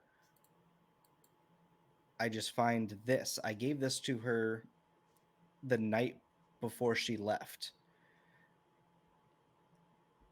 Maracar, look, we didn't find that on a body. We found that in a jar. It's very possible that the troll may have seen this, picked it up, and just brought it back to his cave. Oh, the troll likes trinkets. He likes people. He likes to eat people. They like trinkets too. I start to say something, and then I look at Rook, and then finally I'll just say, "We found some gold and copper pieces too." I look over really. Who gives a shit about gold and copper pieces? You want gold and copper, and he's just like flinging coins at you. I'm saying it clearly has some interest in. I stop what I'm doing as I watch Rook do that, and then I'll turn my attention back to you. It clearly He threw it at me. It clearly has some interest in trinkets. Maybe Nyla just dropped this and it found it. It's very possible.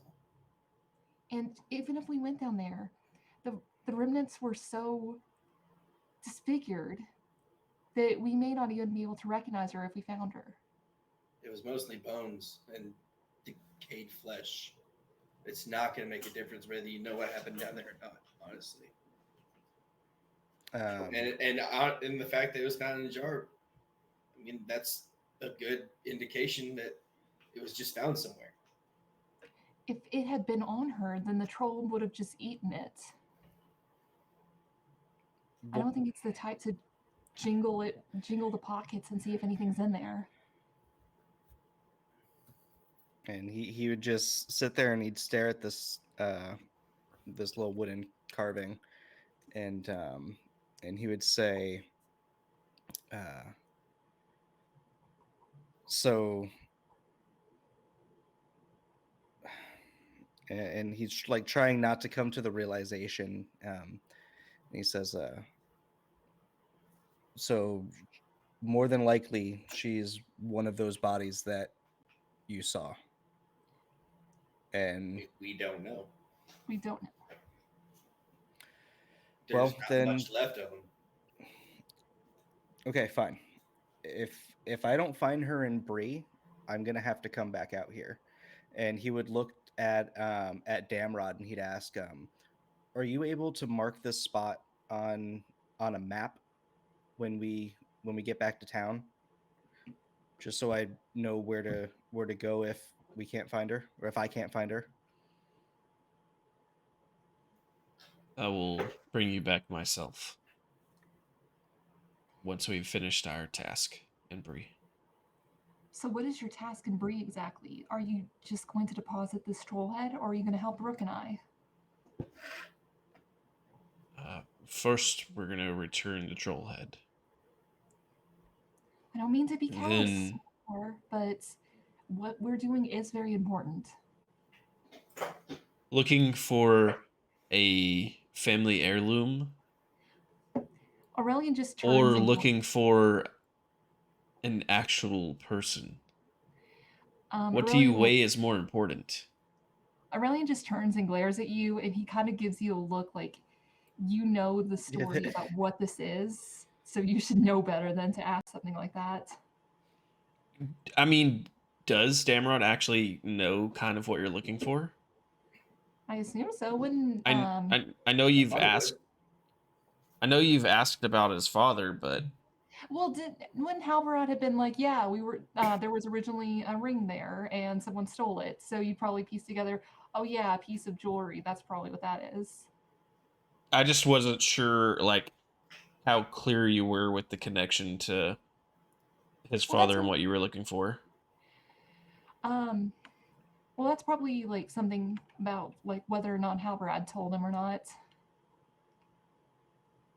I mean, Halberad knows the story. I just didn't know like how clear Aurelion was. If that, like, the thing from the story is what Aurelion was searching for. I mean, yeah, probably. The fact that it's like a family heirloom, his dad made that ring. Because, I mean, to be fair, Halberad's told Damrod more than one story, so... Okay, so in Aurelian's mind, he's like, oh, clearly he knows what I'm talking about when I say family heirloom, but maybe he doesn't. Assuming. Aurelion, how long have you searched for this heirloom? Since your father and I parted ways. for quite some time then, do you not think that it may lie undisturbed for longer while searching for Maracar's love could expire we're just really quicker? good. We're really good friends. I mean, I wouldn't really use the L word on that. Isn't a rabbit for luck, Maracar? Yeah, it's for luck. But anyway, listen. Maybe I was being a little emotional, but this is my thing. I don't want to interrupt what you guys do. What you guys are doing. Let's go to Bree. Let's take care of what we need to. While you guys are searching around for this necklace or whatever, I think I might just need to take a day or two and ask around town. But Bree is our task now. Maracar, He looks at would you be willing to give us a day after we return before you head out? See what information we can get on Aurelion and Rook's task, and then make our decisions from there. He looks at you, and he says, "I don't know, but let's get to Bree first, and we can figure it out."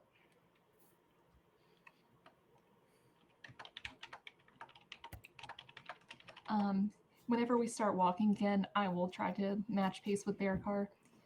Look, I don't mean to be callous, but if you knew what we were looking for, you'd understand why I was in such a rush. I do hope you find your friend, and she's okay. Well, if you're in a rush, then we need to get going. And he picks up his pace. Run. Time to run. Are you then marching for what's left of the night? I think so. Okay. Everyone give me Constitution saves.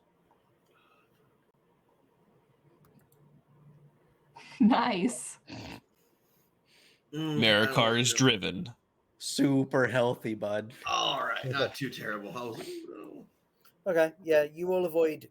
You all manage to avoid exhaustion. You have marched through the night, arriving back at Bree. You stand across from the graveyard, looking out across the Bree. Its lights twinkling upon the hill across the road. It's beginning to get dark again. But as you sort of come to the realization that you're back and that maybe you can have a bath again, sleep in a nice bed for a change, I want everyone to give me a corruption save. I don't like that. Ooh. Anyone got any inspiration left? Oh yeah. I got 2. Why, do you need some? No, I got a 21. Oh, nice. Same for the rest of you. I don't need one. I got a 21 as well. Okay. Rook. Damn it.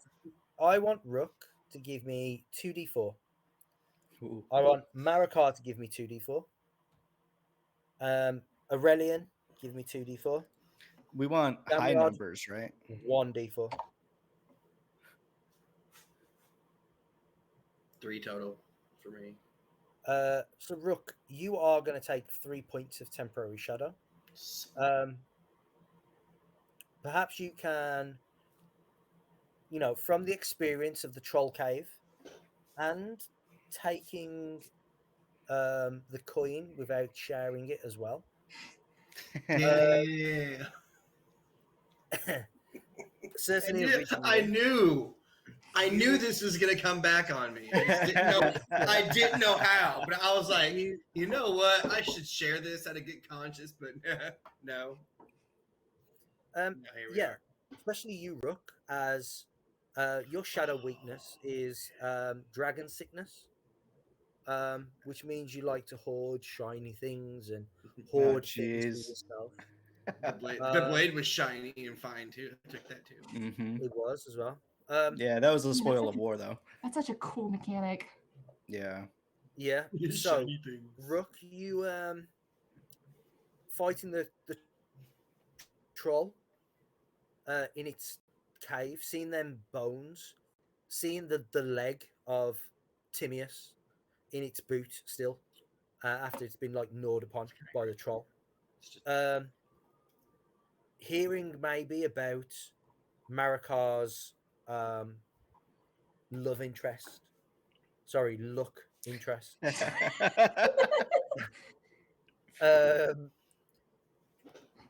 As well as all the times you missed in that fight, has sort of weighed on your soul. I'm not used to missing. Yeah. Is there anything else that you would be feeling at this time around your shadow? What else are you beating yourself up over? Anger, embarrassment, because this is really the first time he's done so poorly in a battle, and he's upset because he couldn't help Damrod. He was being crushed by this troll, and I couldn't help him, and that would really bother Rook.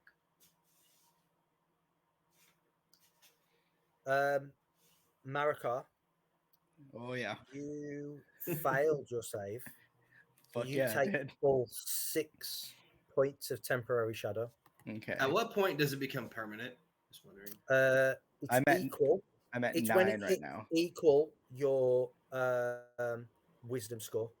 Oh, Oh, So- gotcha. I'm good. So Ooh, your that's really wisdom- low for Maracar, I bet. So if your wisdom is 12, once Yep. it gets to 13, you take 1 permanent point of shadow. And what does Mm. that do when it's permanent? That's when the fun starts.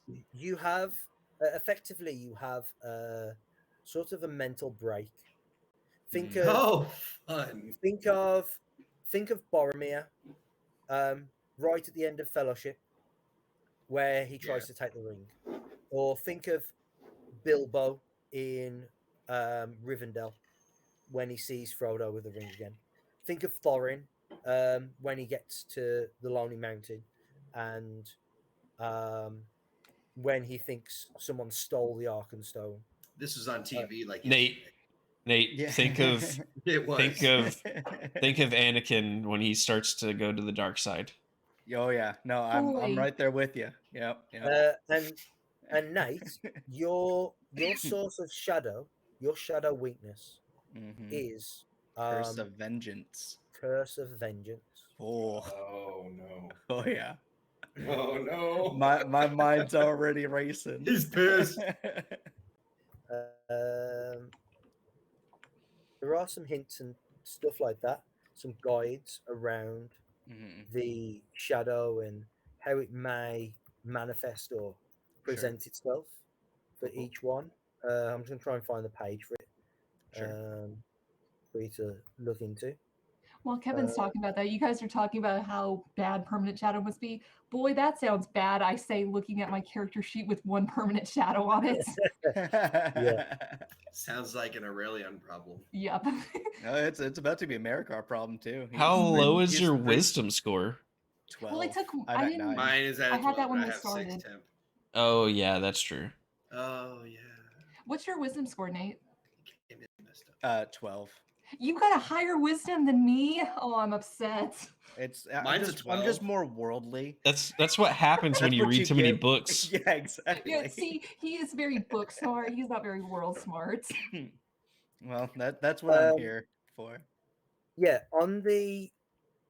in the player's book, it is page 180. It starts.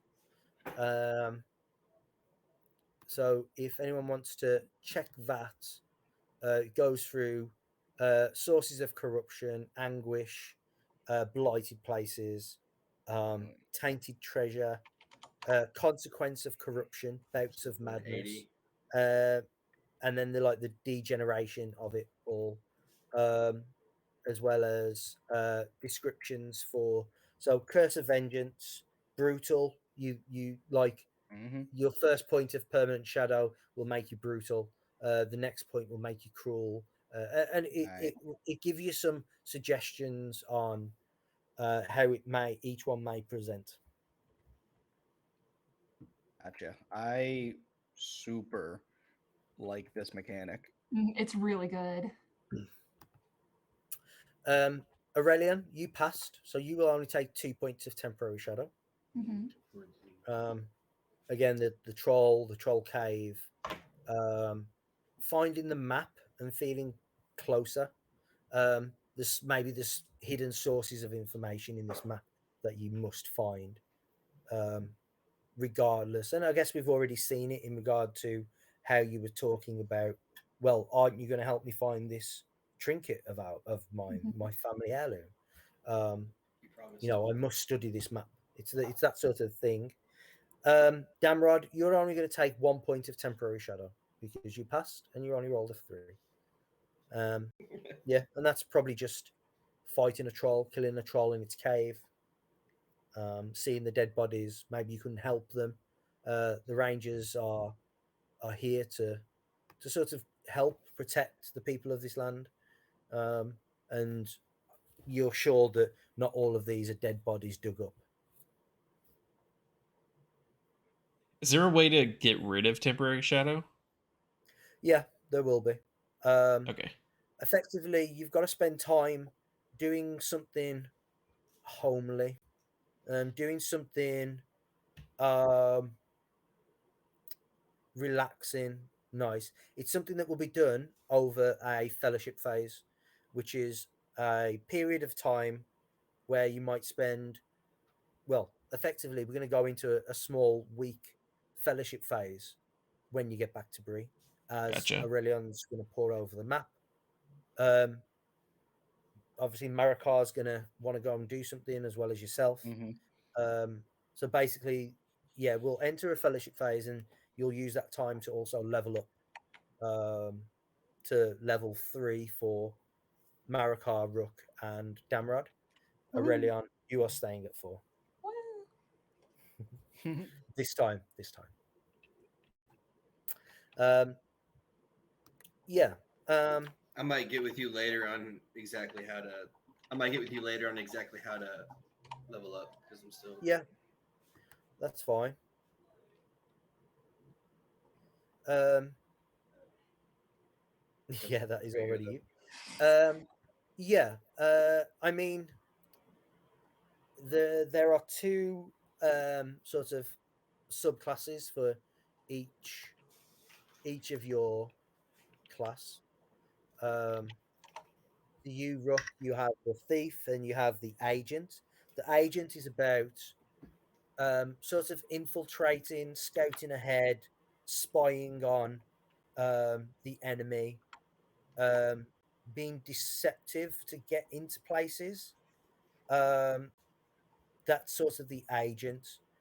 You can give bonuses to yourself or your group if you spy on a group of enemies for a certain period of time. The other one is the burglar, which is basically you pickpocketing people, and basically stuff like that. just take those things from those and tie it into. Yeah. So those are your 2 choices. Maracar, you have the rider, which I imagine doesn't really fit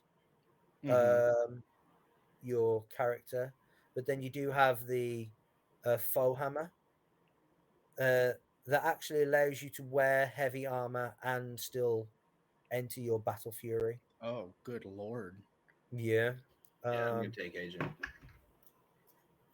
But yeah, you also down the line, I think, get your fists become weapons as well, which I think could be quite fitting as well for you with the faux hammer. Yeah, I'll look into that. Yeah. Damrod, your 2 choices will be the Hunter of Beasts, which is about getting advantages on tracking animals and creatures to hunt them, or the Shadow Hunter, or the Shadow Bane, or something like that, which is all to do with getting extra damage against things of the shadow. So that would be trolls, wolves, wargs, orcs, evil men like the Hillmen of Rudar. Um, anyone that's aligned with the shadow, you will get like a damage bonus too, as well as I think you get proficiency in the shadow lore skill as well. I Yeah, I think we talked about going that direction already when we Yeah, made the character. So yeah, that's that's sort I of think that's makes a my lot of sense. plan. Yeah, yeah. Um, Especially with oh, what we're helping Aurelion with right now. I feel like that'd probably come in handy. yeah, indeed. Um, and there are certainly going to be lots of things connected to the shadow along your way. Okay. Um, Are you I know telling it's a me that in a Lord of the Rings game there's going to be a lot of shadow stuff and bad guys and things like that? yep, lots of orcs. See, I don't think Nate would have expected that. No, I had no idea. Right. A short session, I think, because I think it's best to wrap up here with arriving back in Bree, troll head in hand, map in hand, um, a 3-footed rabbit carving in hand, an elven scimitar that's broken in hand. What we're going to do is we will level up the characters. You're going to enter a fellowship phase where you enter the town. Um, we will next time role play you coming back into town and stuff. Maybe returning back to the inn. And then effectively a week is going to go by with you leveling up. And I want you to choose one activity that you want to sort of focus on over that week. So, Maracar, obviously, you're going to be thinking, right, I need to be walking around everywhere, Right. investigating, trying to find out anything I can about Nyla, potentially going back to the cave as well. Yeah. Damrod, you may be looking for a leather right or whatever a leather worker is, as well as going with Maracar to the cave.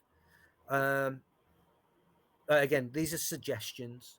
During this time, you, if as one of your activities or as an activity that you might wish to choose, you can learn one skill proficiency of your choice. If you choose to, but if you do that, you won't be able to do. You won't get the benefits of anything else. When you say anything else, Right. I assume that's a long rest. Do we get the benefits of that? Yeah, you'll get the long rest back in town. But like for Aurelion, if you want to study the map more and study the runes, that's going to be your sort of weekly activity. But if you want to leave that and learn a new skill instead, then you can do that if you wish. So during a fellowship phase, you can learn new skill proficiencies. Cool. Okay.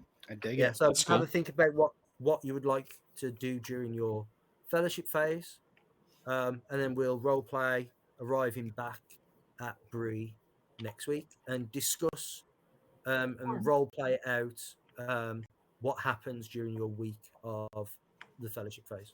Nice. I like that a lot. Yeah, that's really good.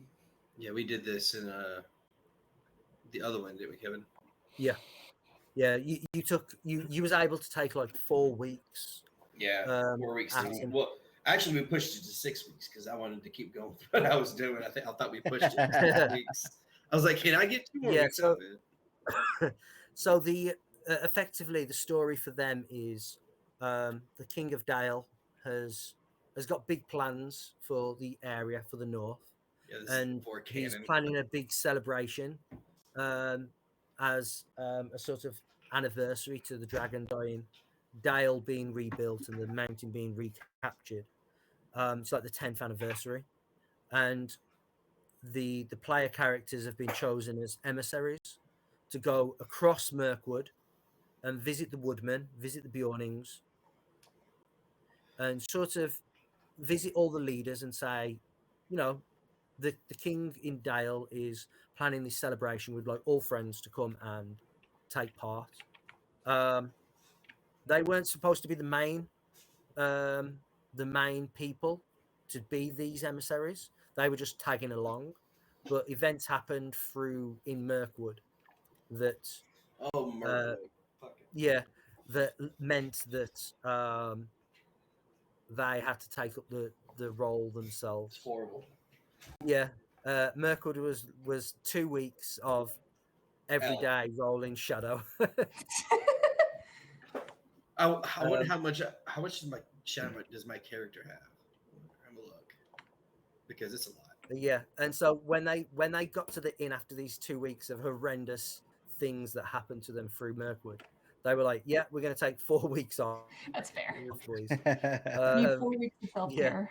Some of them were able to do some homely sort of activities and just chill out and do some fishing and remove some shadow. Some were doing okay with shadow, so they just learned a new skill proficiency. Oh well, I did have like 7 or 8. Now I got 3 because I got to relax a little bit, I believe. A permanent? No. I was gonna say, don't you go crazy after 4? Yeah, two of them. I think two of them. Two of the 2 hobbits are the treasure hunters. Yeah, and their whole backstory was very much they were thieves and they stole from people and they robbed people. All these type of misdeeds, sort of things. So I think they started with permanent shadow. If they didn't start with permanent shadow, they quickly accumulated enough shadow to get a permanent shadow.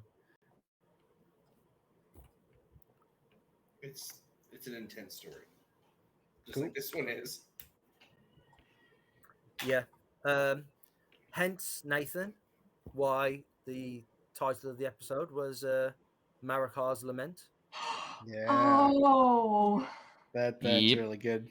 Point of inspiration for you, Kevin. I thought it was because he was gonna die. Well, that's That would why have been our that's why I lament. chose it because Yeah. that's why I chose that title. I was just thinking, well, Maracar's about to die, and I've got this plan.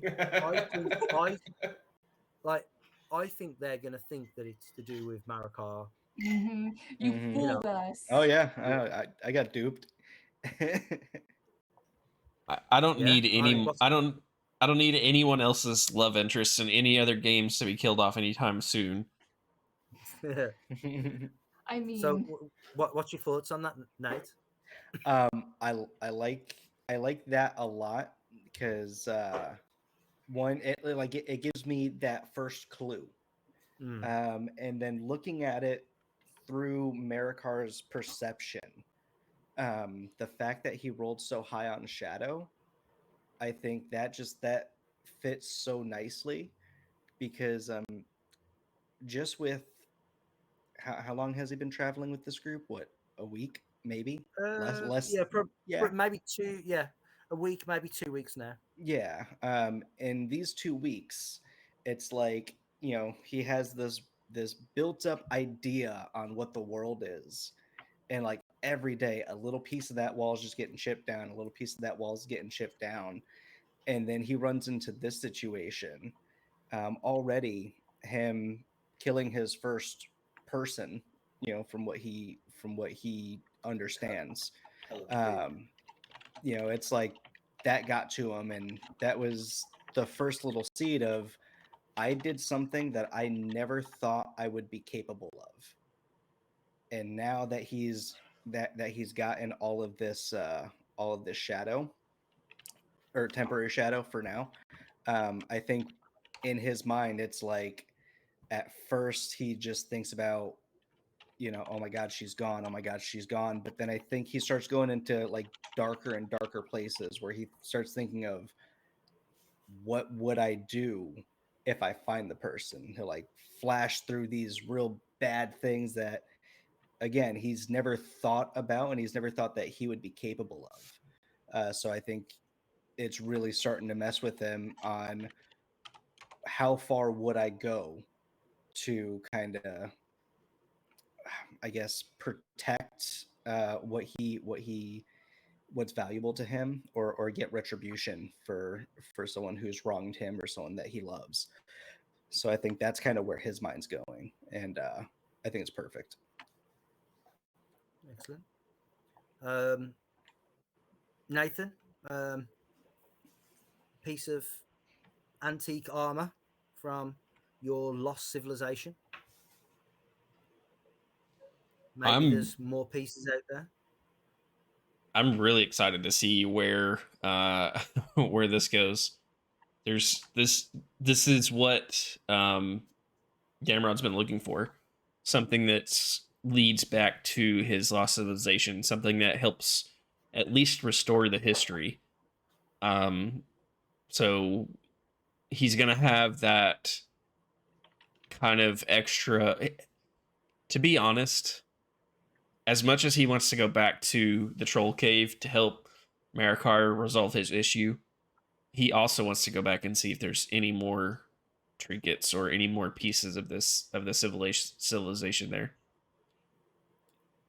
He's just not going to mention that for the sake of making it sound not he doesn't want it to sound like that's why he's going to help Maracar. Yeah, he also has a vested interest in doing some excavation.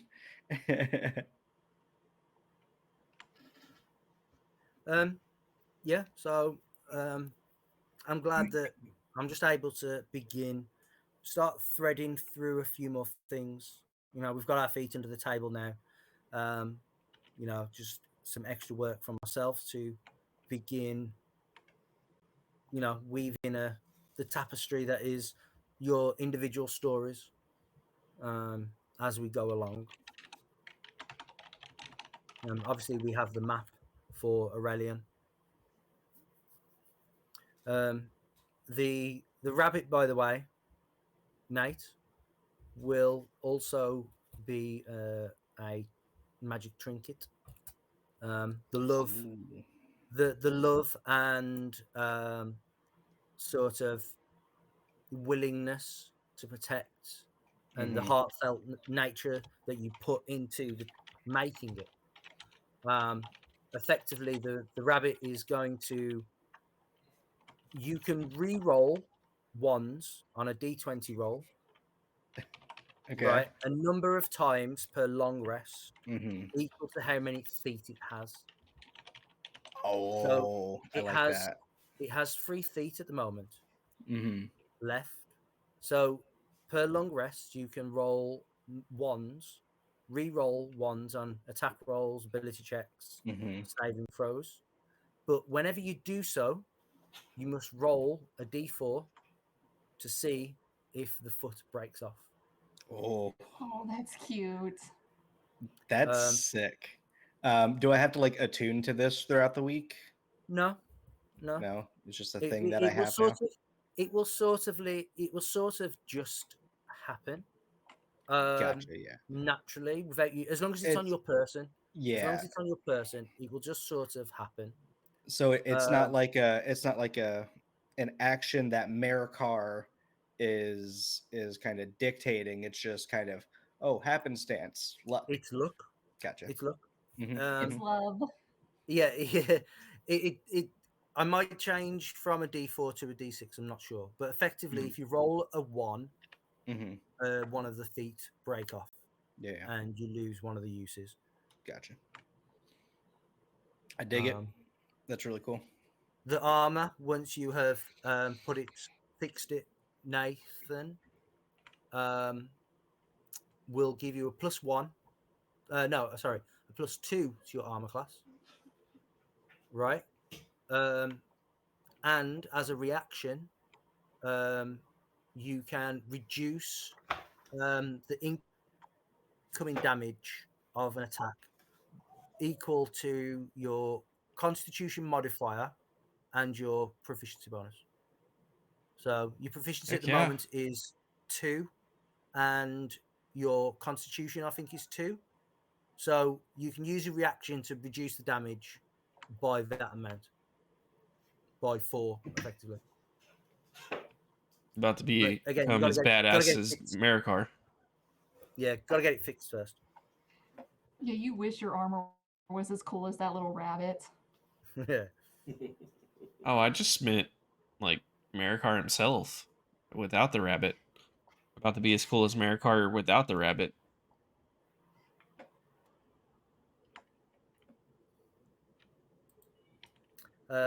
Rook, the Elven Scimitar, different in design to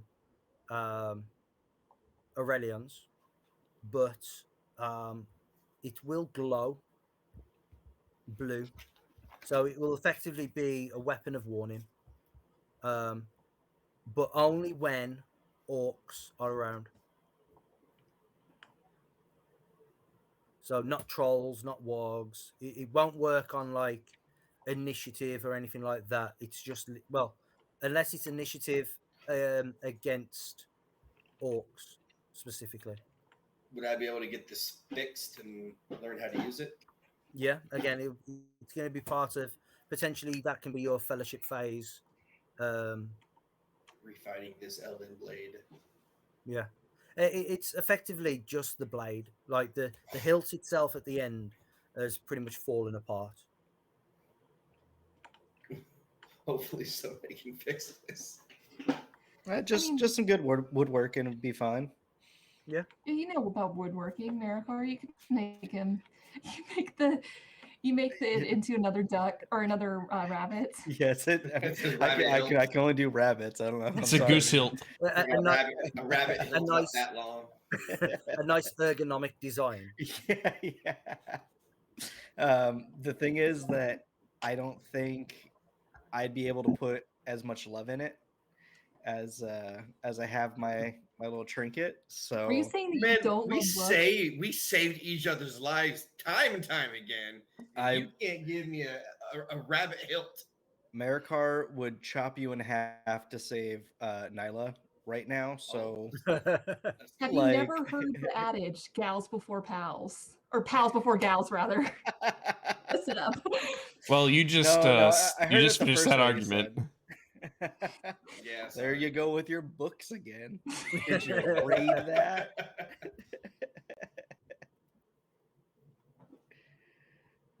Good stuff, guys. That was a fun session. You should just make a goose hilt where you hold the sword by the gooseneck.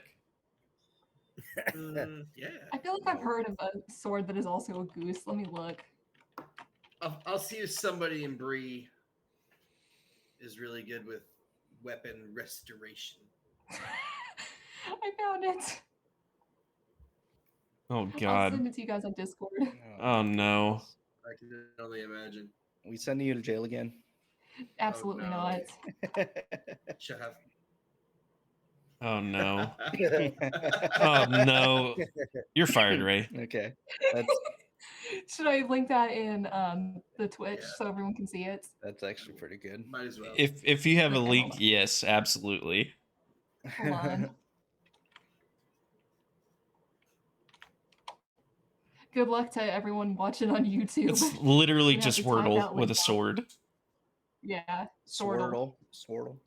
Yeah, just look up sword Wordle. Right then. Thank you very much. I think the worst part of this is the teeth on the goose. Yeah, the goose teeth are always the worst part. Wow. Caraxus would know. Oh yeah. He knows all about it. I miss Curse of Strahd, y'all. Yeah. I really miss that game. I just want to play it. Dude, I'm running it right now. And it's so fun. We had such a good group. Like, I know Charlie wasn't part of it, but I'm glad we have Charlie here now. I know. But we had such a good game going. Look, make Curse of Iris, then we can play that. Yeah. Look, we're I'm waiting working you, on it. bud. I'm just trying to prepare all of it. Okay, I'm over preparing. Spend a little longer. You just need to prepare the first like quarter of it. Mm-hmm. Let the rest fall into Because- place later. Yeah, the rest of it's all gonna fucking fall down as we play the game anyway. That's We'll a good see. thing to say, and a good thing for me to say. Yeah, I know, and I need to do that. Doesn't work that way though. Nope. I Why think are it you does. listening to us? You're very smart friends. Yeah, it's not like we read. Yeah, exactly. Yeah. So also, when you get the chance, check out the shadow stuff on the Mhm. page. I said 180 was it? To 180. round that. Gotcha. Yeah. Yeah, definitely gonna check that out. I'm excited for this shadow shit. It seems I don't know how far Baron wants to go. It seems like he's wrapping up a lot of things all at once. So Yeah. we'll see. Because like we had people come and go, and there's like only 2 of us that were with the original group, and like it's the dynamic is lost, unfortunately. But we'll figure it out. That's how it kind of felt with Curse of Strahd. Like we lost a couple players and gained a couple new people. We finished with what, 2 of the original players and then the DM, I think. Mm-hmm. Yeah. Everybody else Out kind of- of joined a little bit later. Yeah, you had Kai and Chris, and there was Carrie. one other one, was it? Oh Yeah, Carrie. Carrie. Well, Carrie never recorded with us on Twitch. No, he was gone right before we started on Twitch, but still we were like 9 episodes in before we started on Twitch, 9 or 10. I think it was And then 11. we still ended up, we picked Nate up part of the way through. Kevin, you weren't here for this beginning, I don't think, were you? The No, beginning. I wasn't. Yeah. Beginning? Yeah, I this beginning. I think yeah, I think you just got to Valaki I feel when I like started. we had just got the Bones of St. Andral when you jumped in, because remember Tyler murdered the coffin maker. Yep. Yeah. I say remember, I'm only talking to Nathan. Oops. No, because I remember it, because don't forget Oh, that's yeah. when me and Tyler were playing the same character Mm-hmm. on alternate weeks. It's crazy. Like we had some issues in the beginning with the way things were working and the way certain players were playing and stuff like that. And when we started gaining people and then losing people, we were getting a little worried that it wasn't going to work out. But we ended up finally finding that core group of people that worked great, and we ended up having an awesome campaign. I mean, there's almost my entire TikTok is full of clips from our Curse of Strahd game, and I watch those and I'm like, man, I miss this game. I think there might have been one tonight, because when I started talking about the rabbit, you had both Nathan and Ray doing this. Yeah, I was like, why Yeah, are they doing that? literally. When you said it was I- yours, my first thought was it was like a Curse of Strahd twist where it's like, oh, this is like you find your own head. Remember that? I do remember that. I had I got up and walked away. Like, yes, I did need to go get a drink, but I was like, all right, this is the perfect time. I need to step away now, because that's a lot. Well, yeah, when you said, "Oh yeah, Maracar, you recognize this?" My head went to, "Oh no." You remember when I said this rabbit's going to be important, and you guys were like, "No, that's just some junk." Yeah, just Yeah, That important. I was like, "Oh, this is Literally 5 going to minutes be." beforehand.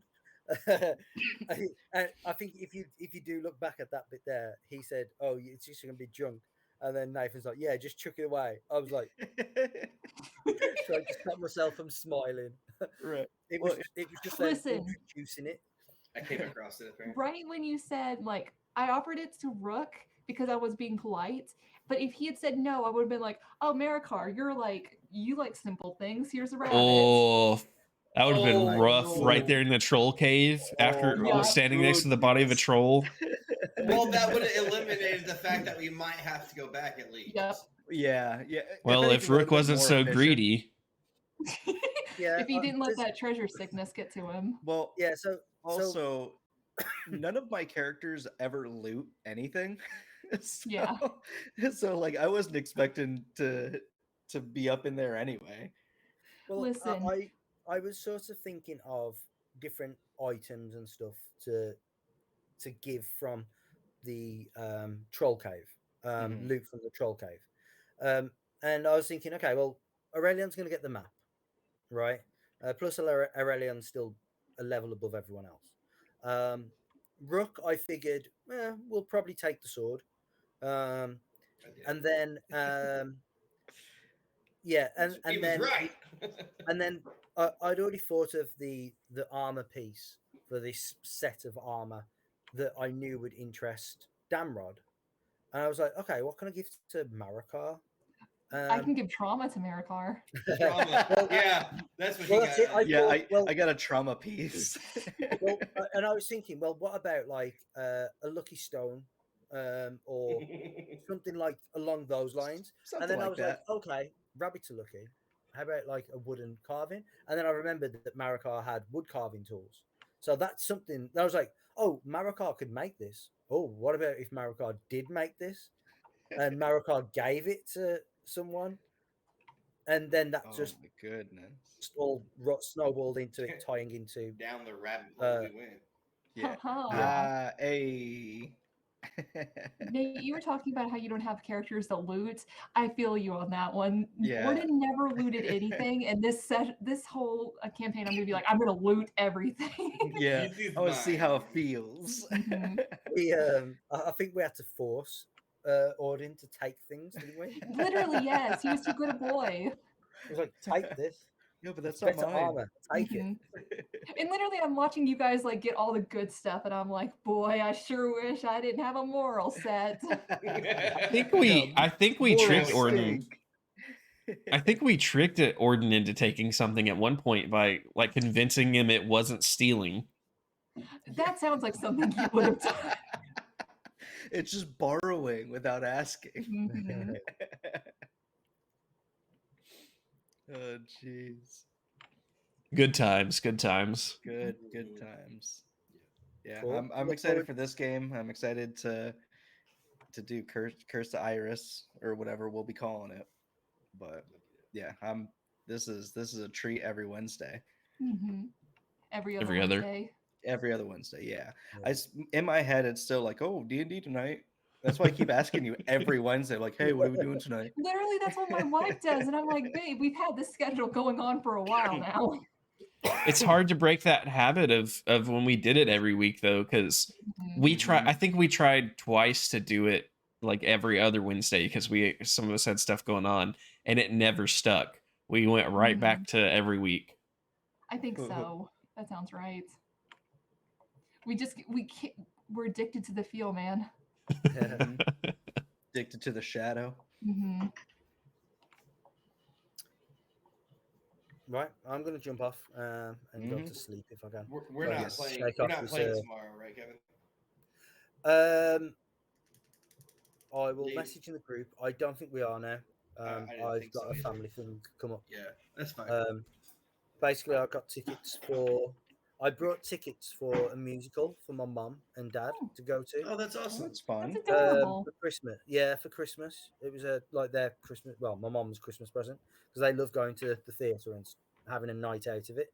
But I thought, well, you know what? Instead of just getting 2 tickets, I'll get 4 tickets and we'll make it like a family thing.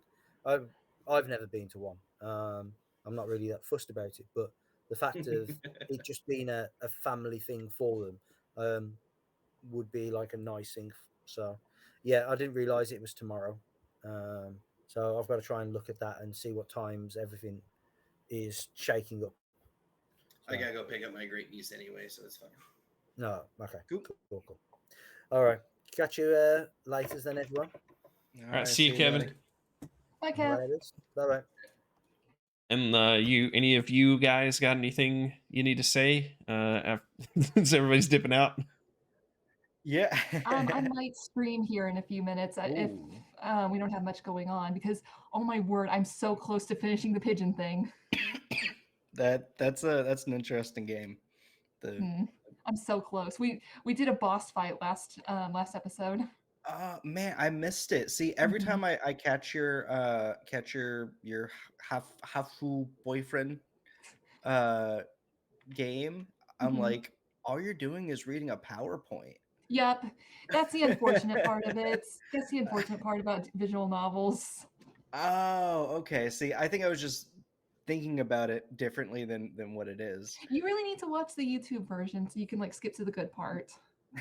I don't know. I from what I have caught of it, I'm like, that's interesting. I thought it was like a dating game. It is a dating game, but also it's got okay. this is the quote unquote true ending. Gotcha. Well, I will. Did you put a VOD up? Yeah, I've got all 3 of the VoDs up on YouTube. One of which Nathan and I watched the Nintendo Direct, and right. I remember that. Nathan sounded like he was like 3 rooms away from me yelling. Ray just muted my mic. She invited me on the stream, and then it's just like, I'm not going to let anybody hear you talk. Ooh, yeah, this is bad. The volume you actually heard was actually like Nathan over at his house. Like he was just talking that loud that you could hear him at my house. Just screaming. Yeah. But what you got going on? I gotta check out that boss fight and see how ridiculous it is.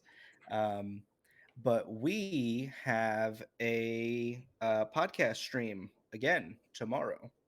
I'm not sure if Nate will be able to make it.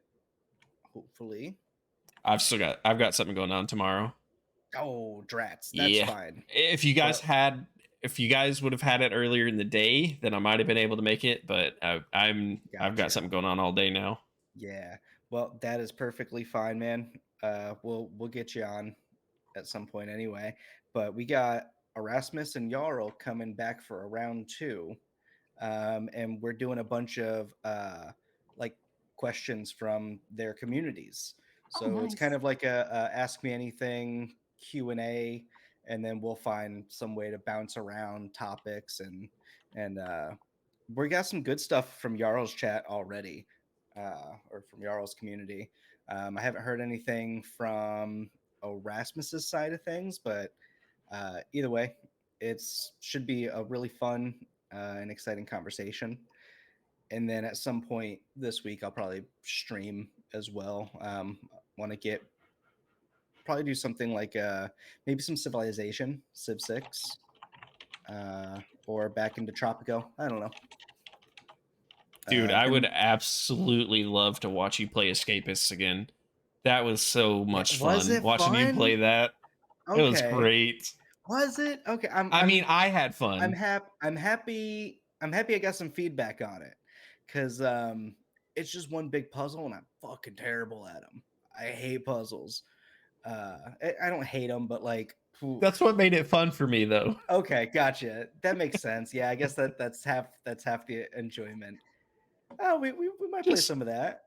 Just hanging out like at work with my headphones in, doing my work for the day, and then hearing Nate go, "Oh shit, a guard's chasing me. What did I do to you? What did I do to you?" And just running.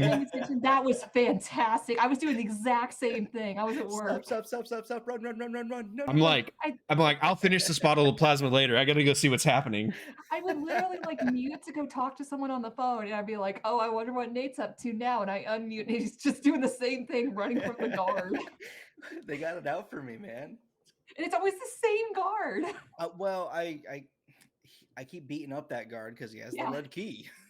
So we just got a little bit of a rivalry. It's all right. The fact that there is like a prison out there and you keep beating up the same guard and like having mauled to keys, and they're like, "Oh, well, we're gonna put you on timeout for 5 minutes." Yeah. That's really good. Good stuff. Yeah. No, I thank you for the feedback on that. I might look into that again. Yeah, because I do enjoy the game. So, but I just didn't know if it's like too, I guess, slow pace was kind of my worry for it. No, your panic made it very fast paced. I guess, yeah, that's true. Yeah. But then also, like, it needs the game to just pause and just hang out and chat for a few minutes. So yeah, I love that. Okay, cool. Yeah, chat loves watching streamers suffer. I guess, yeah. Yep. Yep. Okay. All right. Well, hey, if you don't know, now you know. I would definitely be interested to see more of that. So Okay. Well, I'll keep that in mind. Awesome. But yeah, that's all I got. And of course the podcast itself. Tomorrow I'll probably be doing a lot of editing and stuff like that and get some more stuff. I just recorded with a friend of mine who he's in the Navy. He was on before, but he was up in Japan for like 3 months. So he was talking about just working up there on a military base and exploring around, and so that's a fun one. He's going to come back and talk more about that. But yeah, that's all I got. yeah, I posted links. Well, I shouted out Ray's YouTube, not YouTube. I can't talk. Ray's Twitch channel and Nate's Twitch channel, as well as Nate's podcast. Go check them both out. On all areas, they're both doing great work. Not sure how I feel about Ray playing a pigeon dating simulator, but to each their own. Everybody likes different games. Yeah. Look, I'm about to finish that. When I finish it up, I'm going to be playing Turnip Boy Commits Tax Evasion, which is perfect for tax season. That is such a good game. My wife adores it. We literally have three of the stuffed animals and the vinyl. Nice. Do you just Google games with weird ass names and just pick one and I'm gonna play this next?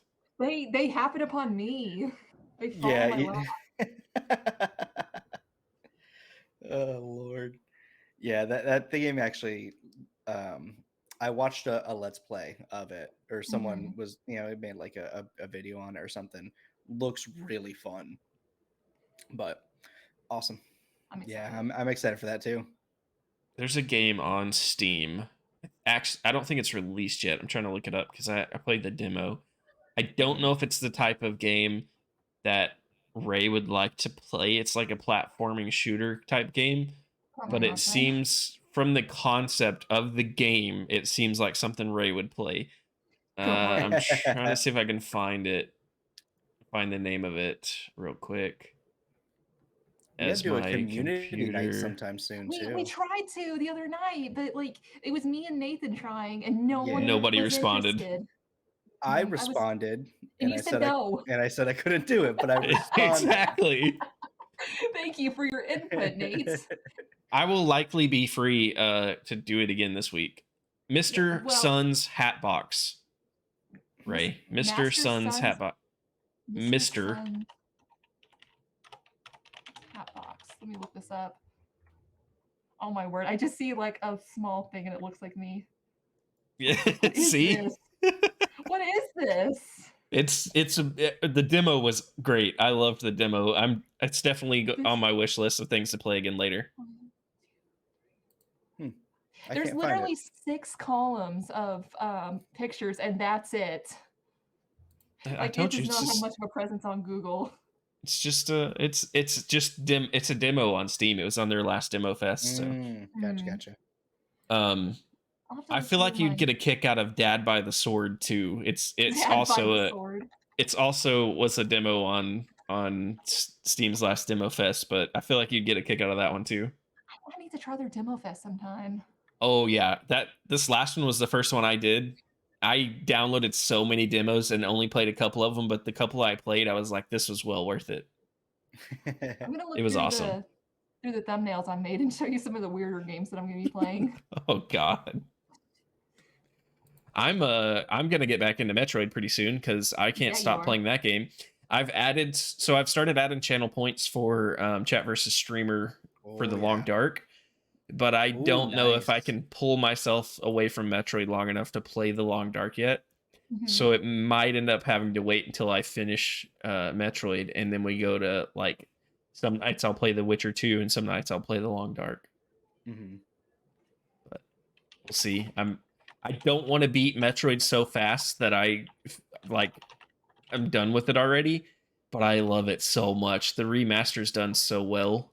And I'm playing on a crappy game capture. Like I watched a streamer play it I watched another streamer play it the other Monday night when I rated them, and it looks so much better when you're not playing on a crappy game capture. I'm playing on a crappy game capture, and I still love it. So It still looks cool though. oh yeah, it's really well done. I hope they'll do the other ones. Yeah. Awesome. Well, but I am gonna go head over and get ready for Death of the Deities. We're actually gonna be playing tonight, and I'm excited to continue Sylvan's trial and see how much farther we get in this trial / dungeon tonight. right. I mean, what's the worst that happens? You lose another love interest? Yeah, and yeah, but you're potentially a bard, other so, party like, members. you have tons of them, right? We had one of our party members dissolved in acid last time we played, so they came back to life, but you know, that wasn't a guarantee. We didn't know they were coming back, so howdy. but that's where I'm headed. Yeah, if you guys don't have anything else, I'll wish everybody good times, and I'll see everyone in another dimension. Yep. Oh, and watch out for deer, everyone.